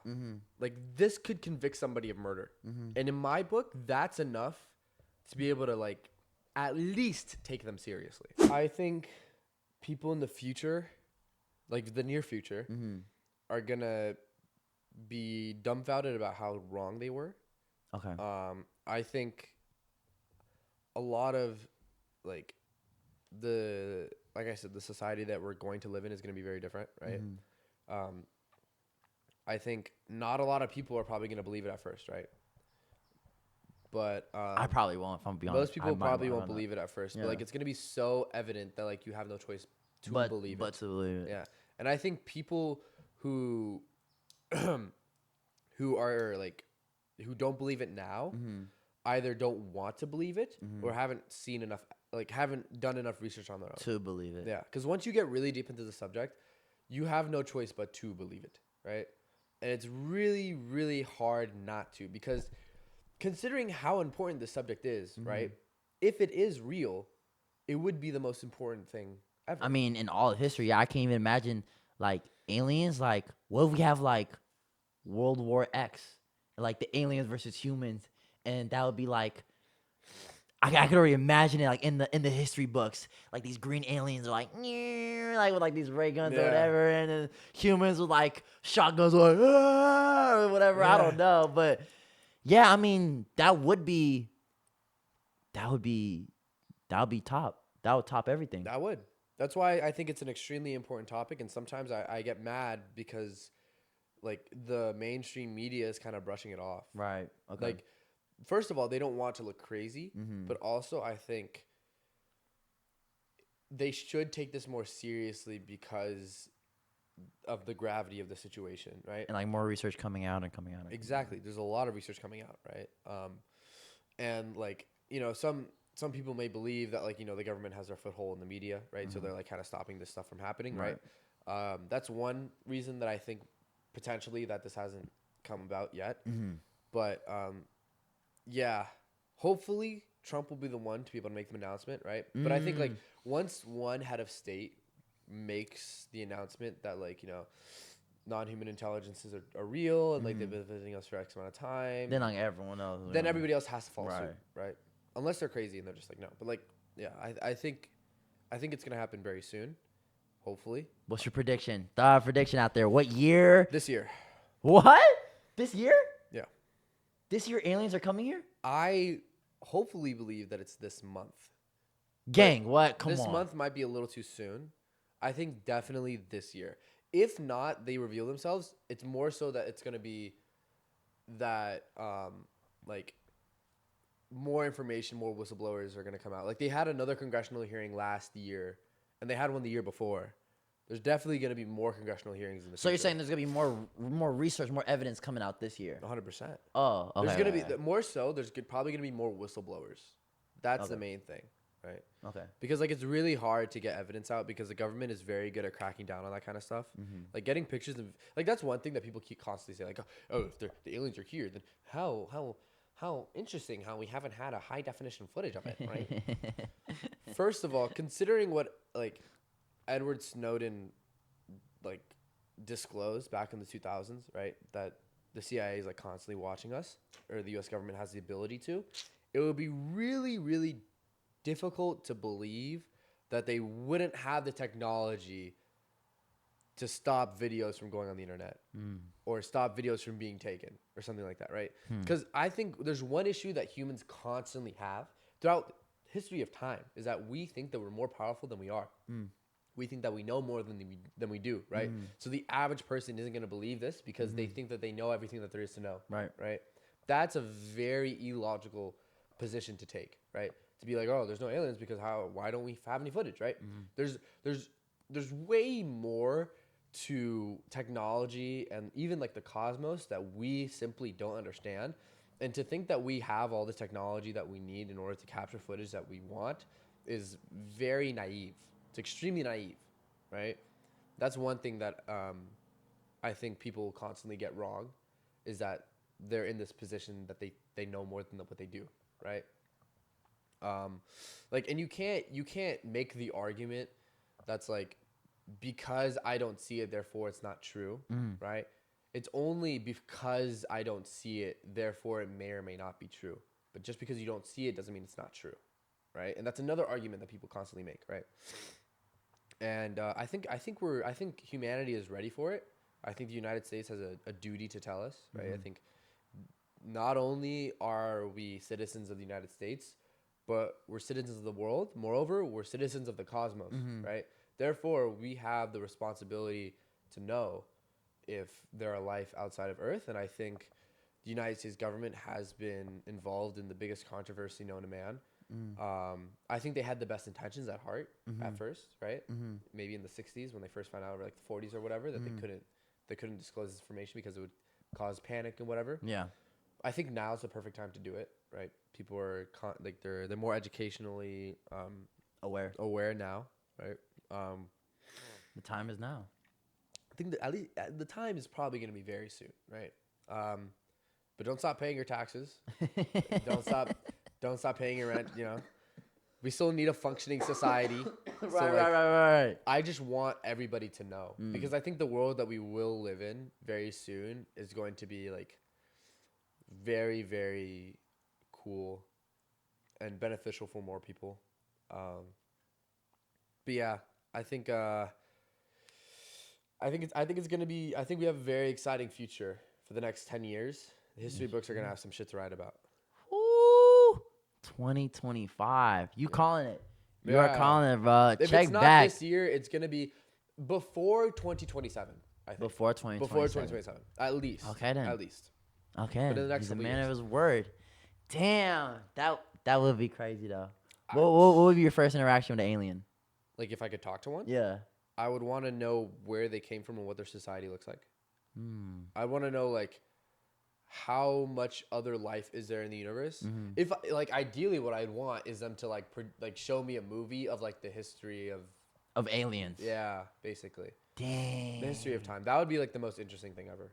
I don't think there's anything more crazy. interesting than that. Like I don't think you can like actually get any topic that's more interesting than the history. Because like, we've made. Oh, go ahead. you know, like what actually exists, like the truth of everything. Because we made so many movies. I mean, Hollywood has taken it to a little pulp, like just on all these like aliens and on alien movies and what our image of them versus their like an actual description or image. Exactly. Yeah.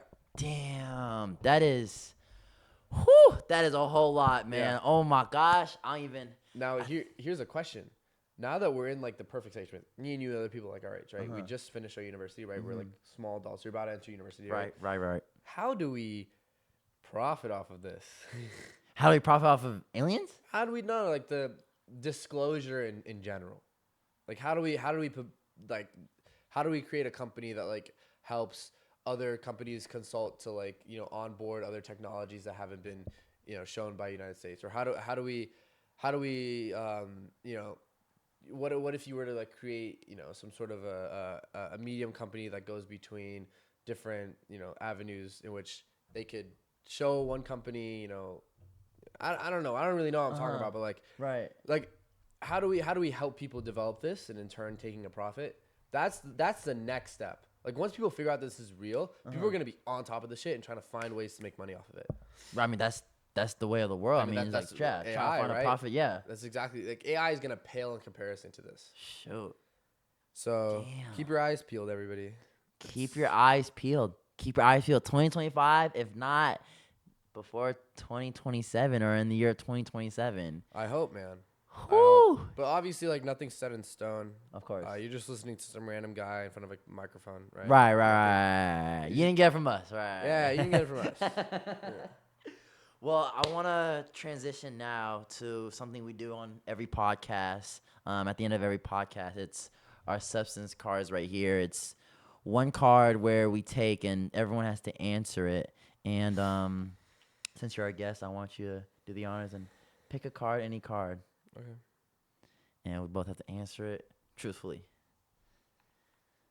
Oh, aliens. Oh, my gosh. Man. I'm going to pick a new card. I wonder what their food is like. Huh? I have to pick a new card. Okay, go ahead. What the fuck? Oh, is it Are bad? these love cards? Like, No, it's like I didn't give the context of the cards. The cards is basically like we already did it throughout the whole podcast. It's just to ask like a deeper question, to go on like a deeper level. You know what I mean? So you can pick another card. Some of them are like maybe like intimate or whatever, but like yeah, you can pick another card if you want. all right, I'm gonna pick another one because that one also I don't have a good answer to that one either. Okay, try to pick one like in the middle. Sure. You want to pick it for me? No, you're the guest. How much does religion influence your relationships and life choices? Oh, what a deep question. Let me see one more time.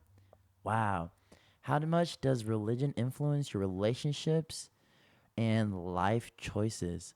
I'll go first, and I want you to end it as the guest. I'm going to say, Well, first, I think you should answer how religious are you? I would say not as much as I want to. I think that's gonna be my answer. I grew up in a Christian home. My parents both Christian, and like I think with everyone else, I consider myself like a born sinner. You know what I mean? I always like according to the Bible, like like there's certain sins that I may have committed or whatever, and I said that answer because I always like to grow my I want to grow my faith. You know what I mean? I want to grow my Christianity faith because it's powerful to me. It's really powerful to me.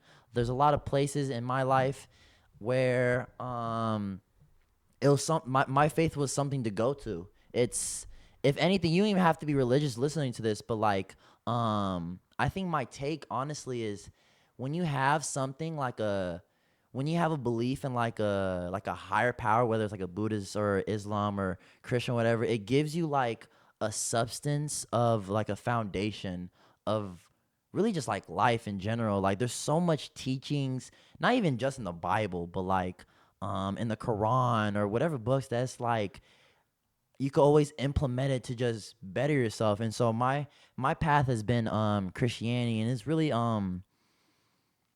really influenced me to get closer to my faith because I mean, whenever I'm not close to it, I always see something like I wouldn't say mess up, but it's like it's almost like this is what they said in the Bible, like, oh, like damn, like like it's not like ridicules and whatnot. It's like, oh, like they're actually like teaching me something, like, you know what I mean? I can't give any specifics right now, but I want to say it definitely plays an influence, even in like as I get older. Like I want to say like a big part of like what I would require or like what I would need in a relationship would be like a foundation in a higher power. Obviously, I'm Christian, so I would want my partner to be Christian as well. But it's like having that foundation together in a relationship, it just makes you stronger, and it's always something to go back to. You know what I mean? And I think it plays a really big part in my life for sure. Cause like I said, I've went through a lot of hardships and a lot of I know we were talking about this throughout the podcast, like even like men's mental health, and I want to say like my faith has it's played a really big part. It's played a really big part in separating me from dark times. It's something that I could just run to, if that makes sense. It's something where it's like if I literally have nothing, at least I have my faith in God. At least I have my faith in Jesus, and it's like it's something that like it's that never ending fuel. Like if I have nothing, at least I have that to keep me going. Cause like I don't know, at least me personally, I don't know where else to run to. You know what I mean? Like I don't have anywhere else to like go except my faith. So I want to say, to go back to what I said in the beginning, not as much as I want to, because I want to grow. I want to grow in my faith. And I have friends that I always ask questions and I always have conversations. Excuse me. conversations with how to grow that. And yeah, I want to say it's played a good part in my life. I would say that's the real and raw answer. I'm not perfect, which no one is, and but I strive to be better every single day. Yeah. Nice. I would say that. What about you, bro? How does religion influence your relationships and life choices? I'm like you. Grew up in a very Christian household, right? My whole family's Christian. It's Right. It's unavoidable when you're Eritrean, right? Yeah, it's kind of is. Yeah. I primarily use religion as a value system, right? Because when you meet people who are Christian, generally speaking, like the values that are put on them by the Bible and their religion are generally really good values, right? Like they're very nice people, right? They're like people who they do things so that they're like a good person, so they're into heaven in the future, right? Like the whole basis of religion, right? So like that forces people to be good. And I think even back when, humans were on the Serengeti and they're, hunters and gatherers like 10,000 years ago, right? Right. The tribes that succeeded more often were the ones who had the shaman, the ones who had a religion, right? That like kept people together, that kept people from like, hurting each other, violating each other, right? And that kept that tribe safe, right? Religion is literally a mechanism, like an evolutionary mechanism in which tribes have become like it helped humans like evolve to the next stage, right?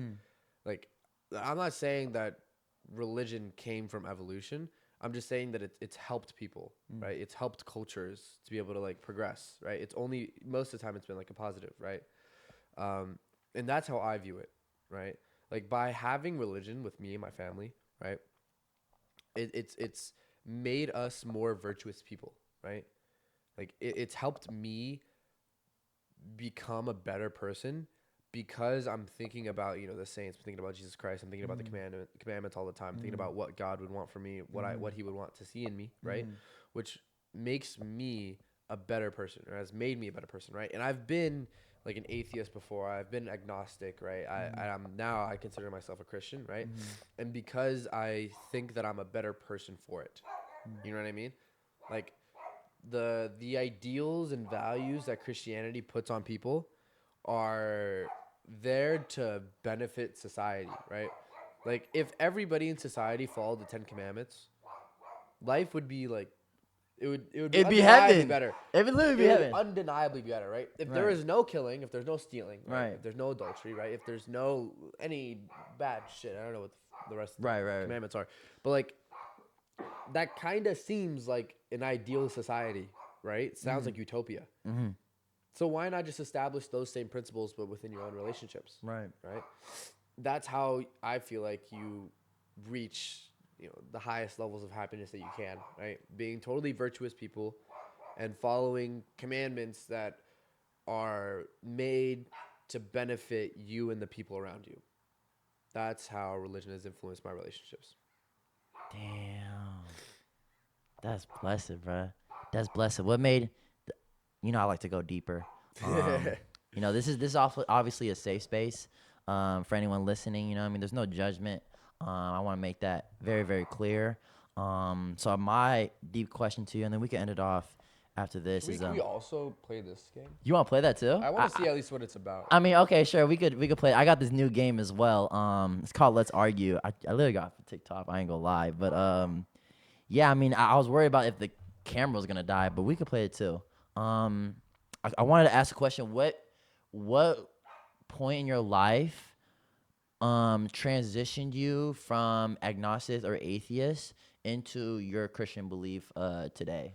It's because of what you said, right? When anything really good happens to me, I have an outwardly calling to praise something other than me. Okay. Like to praise something spiritual, right? If something really bad happens to me, I have that same outwardly calling to ask for help from something beyond me, right? And I feel like that's very common amongst people, right? Like whenever this good thing or this bad thing happens, right? us humans have like this otherworldly, urge to say thank you or to ask for help from something within the ether. Right? Like example, sorry to cut you off. Like in a funeral, right? It could be anybody, whatever religion or whatever you believe in, right? But like the common theme would be like, oh, like they're with God now, or like they're with like, you know what I mean? Like or like if some like major tragedy were to happen, like for example, like we were talking about like 9/11, right? The terrorists, like people are gonna be calling. You might not have even said the word God in your life, right. but you'll be calling like, oh my God, like God help us. You know what I'm saying? Exactly. So kind of piggy, but go ahead. Exactly. I wanted to add that. That is why, right? It's not necessarily because I believe that God created the earth in 7 days, or because like Jesus died on the cross or anything like that. Like I think Jesus was a real person, right? But the reason why I'm a Christian is because like praying feels like innate to my human essence. Like I feel like it's baked into who we are as people. And I think it feels natural, right? So like when something good happens, right? Like I don't know if this is the case for everybody, but like I have this feeling of like saying praise to something that's beyond me, considering there have been other circumstances that I'm not in control of that caused this good thing to happen to me, right? Same thing goes for bad things. You know what I mean? And I, just praying feels good, Also, it's another community that you can be a part of. Yeah. Church community, right? You meet friends, you meet people, you come together, right? Whether you believe in God or not, I think it's actually beneficial for most people to go to church because, like, scientifically speaking, saying gratitude and saying praise to something helps fight depression and anxiety and like, mental issues, right? It's like one of the things I studied at one of the classes I had at USC. Professor Glenn Fox, great guy. Shout out Professor Glenn Fox. Shout out Professor Glenn Fox. He had this class called The Science of Peak Performance, right? And for one of the assignments of the class, we had to write a gratitude journal, like every day, right? We had to write what we're thankful for and all this stuff and like submit it as an assignment, right? And like at the end of the class, like he's done this like with like, I don't even know, like 4 or 5, 16 years. I don't even know how long he's been working there, right? He's been working there for a while. He always gets letters from students about how like, oh, it's helped them with like mental health issues. It's helped them like become a better person. It's helped them like be like see the better side in things. It helped them like, with their mental health holistically, right? And I think that's what church provides. It's the same thing, right? Being able to say praise and being thankful, right, is extremely beneficial for you. Extremely beneficial. Facts, bro. Literal facts. Oh my gosh. Normally we would end it off there, but I mean, since we'll make it special, we'll use what's it called? Let's argue. I picked it up this new little game. If anyone that knows me, I love just card games. I have literally like 5 of them in my house. I don't know why. Ways to bring people together. Like it's a great excuse to hang out with your friends. It's literally like, like I'm already an extrovert, but like it's just more reason to extrovert even more. You know what I mean? Something about me, I just love card games. You know what I mean? So, I actually never use this. So, we'll just use one for today. Let me see. I'm gonna pick like a random one. Let's see. Nah, let's do a different one. How does this game work? I think it's just arguing. Literally just arguing. Rule number 1, there are no rules to arguing. Thanks, guys. Let every question spark your fun. Try limiting each question's dialogue to 3 minutes or less. In no way is game created to cause conflict, divide amongst other contestants. Questions are based on opinion, preference, and comparison. All right, so you just argue, I guess. Yeah, literally, it's just literally let's argue. Oh my God. No, it's like that's the name of the game. No way. Okay, I mean, Oh wow, it's actually really nice outside now. It is nice. Right? It's actually, the sun is hitting out. Yeah, beautiful. Holy smokes, I feel light skin right now. Okay, I'll just do this one. Would you rather live without music or live without TV? TV. Go ahead. I think that was a pretty easy one, right? TV. I would say, actually, would I live without music? Yeah, I already don't watch that much TV personally. Like, yeah, I don't watch TV that much. Yeah, I think music to me is like, music's kind of everything as well. Like music is like, I was listening to music on the way here. Yeah. You know what I mean? It's like you can do more things listening to music than listening to TV. Like you have to put your sole attention on TV versus like music. You can just have it in the background. You know what I mean? It's like it's needed for parties, like for events. What are you gonna do? Put on a movie? Yeah, it's just like what? Wow. Like I'd rather put on music than put on like a movie. Yeah, 100% music. Damn. Okay. Best city to visit, Miami or Vegas? Oh, you go ahead and say what you. I have a thing with Vegas. I would say Miami. Miami. Vegas. Yeah. I just don't really like Vegas. Have you been to it? Yeah, I've been to Vegas. How many times? I've been a bunch when I was a kid, and I went once in May. Okay, how many times a bunch? Because probably not as many as you, huh? Do you know how many times I've been? For those of you who don't know, I travel like a good amount of times. I would say I'm very, very fortunate to travel like different states. I think I've been to Vegas more than the average adult, and I'm not even 21. I'm so serious. How many? I think I've been there at least in between 7 to 10 times. Oh, wait, in the course of like your life? Or? I would say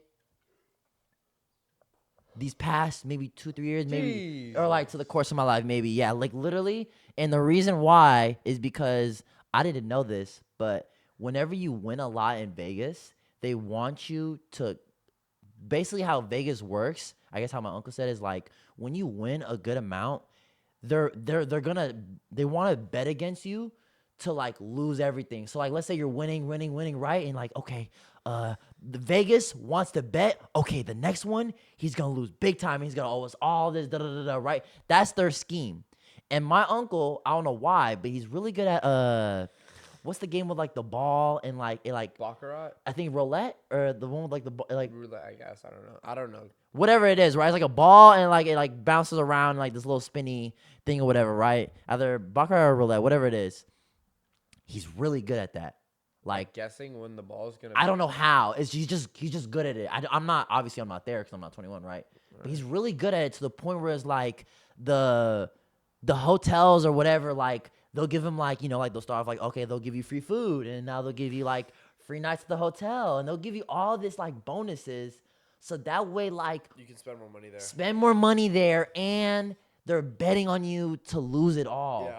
So my uncle has, I don't know how, either he finessed it or whatever, but he just don't really lose. I mean, he loses, of course. He probably knows when to quit. Yeah, you know what I mean? So he always has these free nights at these hotels. Because he spent so much money on roulette. I don't know. Whatever it is, and he always invites my family. So like literally I've been to Vegas so many times. It's like I'm so like.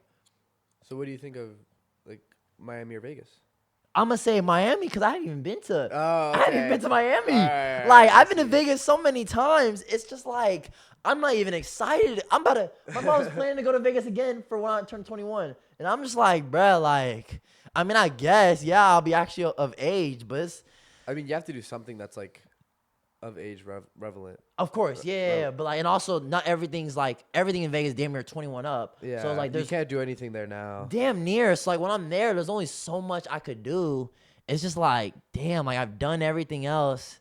I just have a thing not even against Vegas. I'm just tired of it. I know, yeah. Vegas isn't. Yeah, Vegas. Okay, let's pick another one. Yeah. We both agreed on the same one. Yeah, I want to do one where we disagree. Yeah. All right, can I pick You one? go ahead, pick one. Pick a good one. Let's see. I feel like they choose these to be very mellow. Yeah, I feel like they could have gone deeper with them because I'm like, okay. Damn it, TikTok shop. How many Knicks come before Nickelodeon? I didn't know what that mean. I was like, what? I was literally I looked at the question like 3 times. I was like, what did that even mean? I don't know. Yeah, you see, I don't even know what that means. A guy finds out his best friend is sleeping with his mother. Who should he be more mad at? His mom. A guy figure out his best friend. No, his guy. Yeah. Your friend is sleeping with your mom. Would you be more mad at your mom or your friend? My mom? Yeah, I'd be more mad at my mom. Yeah. That's a weird question, bro. Yeah. I don't think these questions are. Would you rather be worst players on a team that always wins or the best player on a team that always loses? Worst player. What? You rather be the worst player on a team that always wins or the best player on a team that always loses? I'd be on the winning team. What? The worst player. Honestly, I'm gonna disagree on you on that one. Nah, I think you're wrong. I'd rather be the best player on the worst team. You're gonna lose all the time though. At least I'm having fun. You can have fun being the worst player on the best team. I think you'd have more fun being the worst player on a team that always wins. You should. I think like I guess so, yeah. as another like notion of life that I live by is you should always strive to be like the dumbest person in the room. Yeah, of course. Yeah, You know what I mean? I've heard that. Because you're only gonna get better. Okay, so let's say you leave that team one day and you actually join another team in which you're like, you know, you're gonna be way better than if you were like the shitty players. Yeah, that was a bad question. Better date, dinner, movie, Netflix, carry out. Depends on what you want to do. If a guy proposes to a woman and she says no, should the relationship be over? Oh, okay. No. Wait. It'll be embarrassing as fuck, but like I don't think. Wait, what was the question? So if a guy proposes to a girl and the girl says no, should the relationship be over? Nah. It shouldn't be, bro. I mean, considering they're like at the stage when they've been dating for so long, I think it's a little childish to just break it off. Yeah, right there. yeah. You're just throwing everything out the window. Yeah, I would say. I mean, not in my experience, but like, if how I would handle it is like, I would like tell my wife beforehand, like, hey, like, I think we're getting really close. Like I would communicate that, like, you know, like, I want to marry you. Like, what is your thoughts on that? Like, or like your plan or whatever. Like, is that, you know what I mean? Too soon? Like, whatever kids, like, cause I don't want to, last thing I want to do is be embarrassed. You know what I mean? Cause I mean, you're going to have to in that situation, right? You have no choice. To be embarrassed? Yeah, I mean, it's very embarrassing. You're like, you go on your knees, the whole dude thing, and she's like, no. No, that's hella embarrassed. Are you serious? That's like, no, like, I would definitely, that just shows me, like, there was obviously a lack of communication where it was like. Yeah, they didn't both know that they wanted to get married. Yeah. You know or what if the girl just says no outright. There's so many questions that need to be asked in that situation for us to, like, really get a conclusive answer. Yeah. Like I want to spend the rest of my life with you. Like, what is your thoughts on that? Or, I don't know, like. Yeah, like they should both people should know that they want to get married before they propose. Like it shouldn't be a surprise. Nah, it should not. And I feel like anyone that makes a surprise is like stupid. Damn near like, bro, what? Yeah, exactly. You know what I mean? Yeah. Damn. I mean, hey, to be fair, I have never been married before, so I don't know. True. Hey, I just made it to the 20 club. We're just 20-something years old, man. Listen, 20-year-olds We just don't like know a lot of things, bro. Yeah, I mean, we just out the way. You know what I mean? We just be chilling, man. But. Whew, man, that was definitely a long episode, but a worthwhile episode. Shout out my brother Neoud, man. Hey, thank you for coming on the podcast with me, man. It was such a journey just through all the conversation with this man. If you guys love this episode, man, hit the like button, hit everything, man. Subscribe to everything. You know what I mean? Share it on whatever platform you're listening to this, man. It's Man, it's only up from here. Yeah, like and subscribe. Turn on post notifications. Make sure you watch. I know, I sound like a YouTuber. You have to have the cheesy outro music too. Oh no, Bro, you have to, bro. You have to. Damn. Just for this episode. Okay, I'll do it for this episode, man. But seriously, y'all, man. Appreciate my brother Neoud, man. It's been a journey, man. This is the Tuff Talk Podcast, man. Peace.